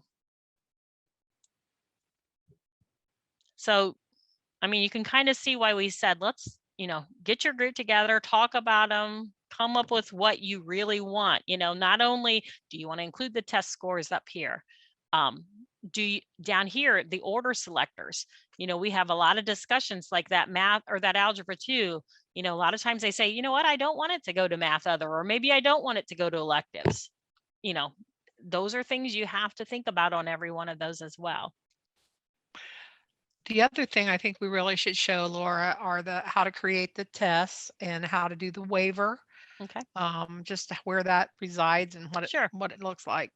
Let me come down here. We'll go to, oh, I can't do it. See, because I created life science as a course, I can't come in here and add a test requirement to it. Yep. We already did math that way. So I'm going to go in here and we're going to say, pretend like algebra 2. And oops, that's not what I wanted to click on. I'm sorry. We're going to add another test to algebra 1. Well, math, there it is up here. My math algebra 1, that's the parent of these two. So math algebra 1, we're going to pretend like we need another test and of course test for that. So I can say there's another test requirement. My drawer opens up and it's going to ask you what test do you want to add. Okay, we're going to say it's part of the OCBA. I can come in here and choose what it might be. And I know there's not another, but I'm going to throw in this. What score type? Is it in the alpha, the percentage, or the number score? Most of ours are number score. And then what do we need? We want it to be greater than or equal to, and what is your proficient number? We just threw 700 in on for all of them. But you're going to need to know what makes them proficient or a passing score. And then I hit save, and then now that is added. So not only according in this one, they need to pass their end of course for algebra and their end of course geometry to get their to be valid in the algebra 1 to have completed it. So it's that structure first you got to think through and build correctly. Adding the additional things to it, you can see it didn't really take much. That's your I guess homework or someone's homework before they actually come to training, to make sure some of that. How about the waiver? Where is the waiver created and how does the waiver look that's for us? Just heading to. Okay, so whoops, we need to go to district. So if you are going to do waivers, whether it's course waivers or test waivers, you need to come to district courses and graduation plan waivers setup.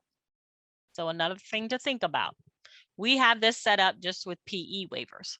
So you have 3 different categories: waiver types, waiver sources, and waiver reasons. And we can just go here and add. So maybe I want to have a test waiver. And I'm just going to give it a TW code, and I can put a script description in. And if you want it to print on reports. Okay, so now I have another option. And then waiver sources. Do I want to put a source in here? Who determines if I can do a waiver? That's what we kind of consider this as. And, maybe it's an ODE. They're the ones that have come up with this rule that we can waive it. You can do it however you want to set it up. And then what's the waiver reason? And in this case, I think don't they go by grades? If you have certain grades, I'm a little out of my EMIS world here. And then you could say,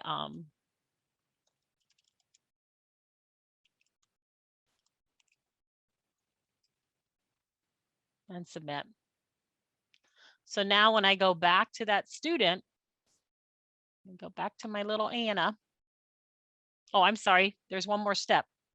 I better go back there. You have to go back to your plan and tell it which places you can use the waiver. So graduation plan setup. I'm going to open it back up. If I come down here to my PE and open this one, you can see we checked the box already here that says allow waiver. So that one is going to allow it, but maybe I want to come up here and now I want to, in my, I think I got, oops, I'm sorry. I thought I had to click on the actual parent. Nope. Sorry. Told you we're learning this as well. There we go. The actual area where the siblings and things are. And I can say allow waiver. And now I would be able to go to her and add a waiver for that class as well. So Ava. And we can come in here and we can say, where's my algebra? It's up under your Oh, math. math, sorry, I forgot I have to open it.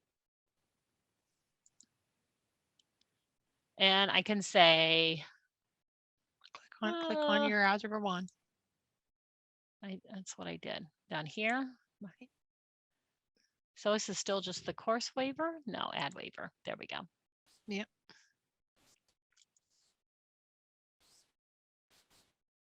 Where, you know, this one still is the credit, Harley.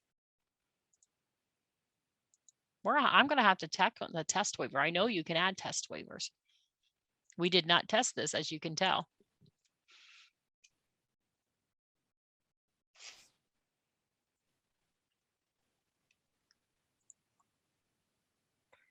We may be all drinking a lot of beer I know after it. the work Yes, days. we will have that info for sure by the training. Yep, I we'll go ahead and apologize. test it. We didn't test it before today.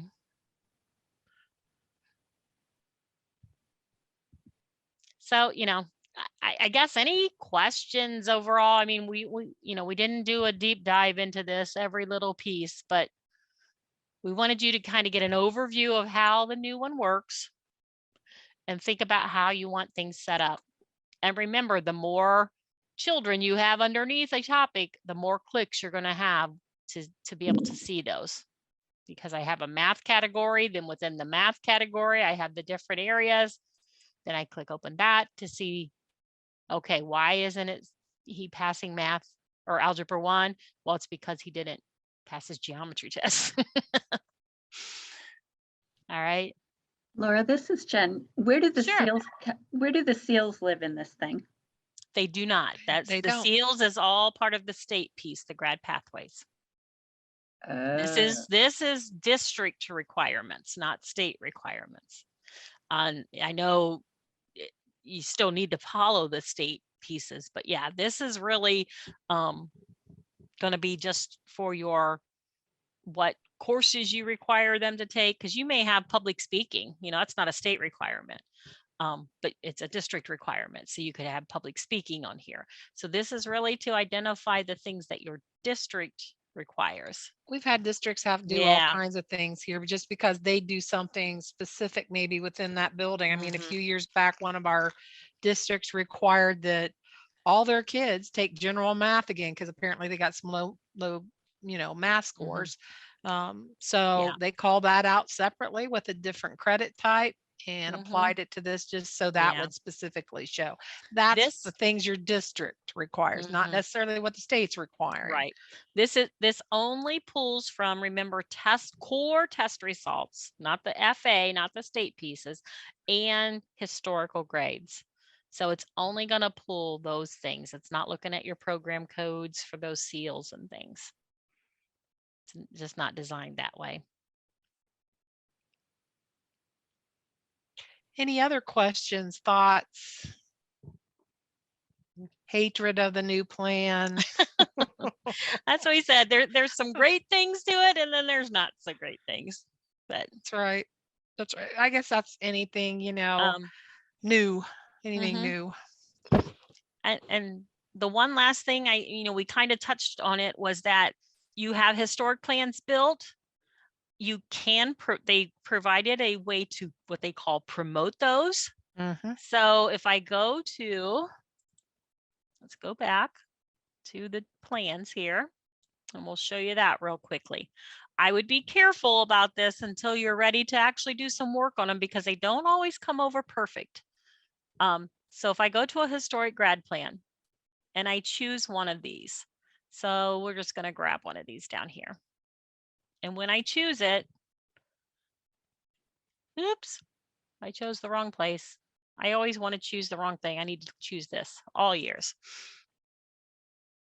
They have a little button up here called promote now. What promote means is it's going to take your historic grad plan. It's going to use the logic it can, I guess, to the best ability, and try to make it into a new grad plan. What it won't do is, if I promote this over, because test results weren't included down in here, all these little requirements, it's going to make these all just course requirements. So, we kind of feel like it might be sometimes better to just create a new, but I'm going to show you. So I'm going to say promote this one. It comes up, it says, what's your start year? Okay. So maybe I want to say start this one on 2021. And then 999 is the no ending so far. So then it asks, do you want to copy the students to the new grad plan version? So everybody who's on this historic one, do you want to copy them and make them have the new one as well? Okay, so maybe I do. Then it'll say, do you want to remove the students from the existing plan? Take them off this historic one. Maybe you do, maybe you don't. I personally think I would leave them on both so I can kind of compare them and make sure it's working like I think. Then I could remove them en masse. And then do you want to do a data capture process? That's just kind of like a backup, see what you had at that point in time. So, okay, so I'm just going to say, go ahead and copy them. I don't even know if we have anybody in this train database. And then now it's building it. Copying the plan to the new kiddos takes a little bit. But once you do this, you really got to check out that new plan, because we have found the way some of ours have been built, it didn't do exactly what we thought it would be. So, oh, well, that's always nice. I don't know. Do we have a year? What's the years and terms and stuff set up in this building? Is there a 22, 23 year? I don't think years matter because we're doing it right now, present. I think we discovered they did matter though. But I'm not creating it that day for next year though. I don't think, yeah, because I've never had to do that. So I don't want to argue with you because I don't know. Somebody asked about GPA too. I'm sorry. When you open up the new plan, you can add a GPA here. You have to choose what method you're using. I think that was Lisa. And then, and then what GPA you want it to be. And then that would be added to it. So I don't know why that didn't want to work for me. Well, we're in this training database. We may have to figure it out. All years. Let's promote it. See if this one will go. I'll say 2020.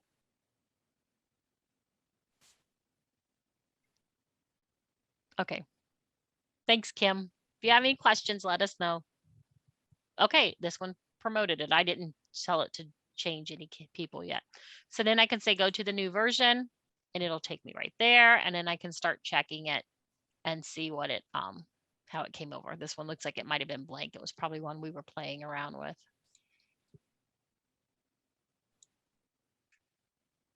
Okay, so that's how the promote is. Just be ready to look it over and know that it may not be perfect.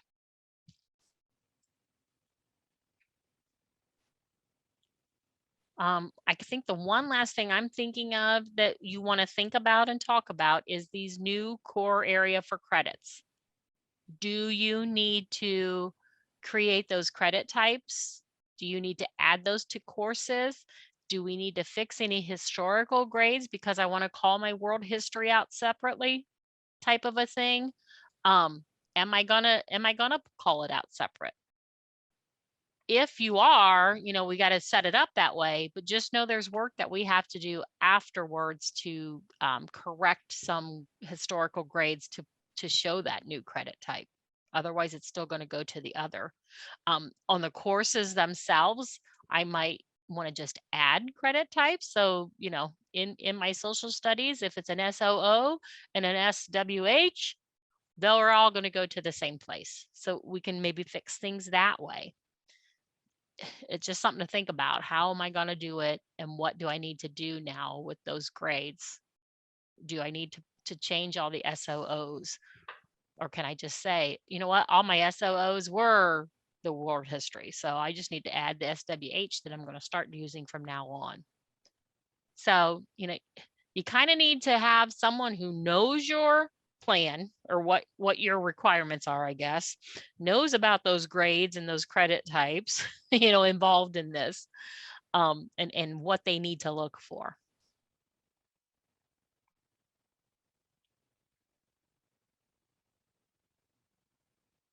Here's probably something that we might want to think about. Like if you are having questions, your counselors are having questions about some of the new stuff, or should I promote, shouldn't I promote, that sort of thing. Put a ticket in, and we'll be happy to discuss that, all the various options they have ahead of time. Yeah, especially ahead of time, right? Because that way, by the time you get then maybe to the grad plan progress work day, you'll have some of those answers created. Yeah. I know a couple of you've asked, what's your recommendation to go ahead and promote now? Here's my thoughts on it. I think I had this with a couple of you. There's no issues if you promote the plan. Go ahead and do that. Then assign a few kids to it. Look at the plan, how you like it. Did it come out looking like what you think it will? Because if you don't like it, you can always assign those kids back to the old plan. So, it's very easy to do. It's just putting the kids back and forth.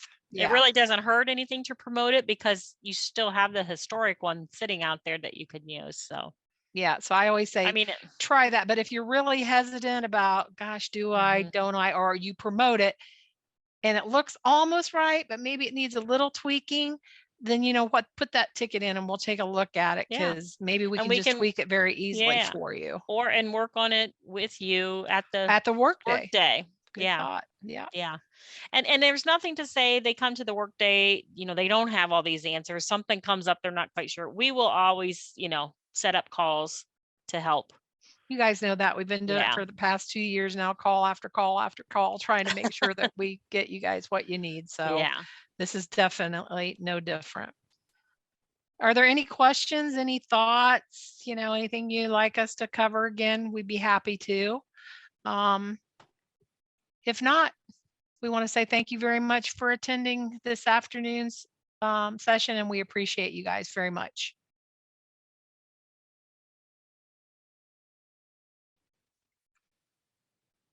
And then I think, Elizabeth, you can stop the recording, or Laura. Oh,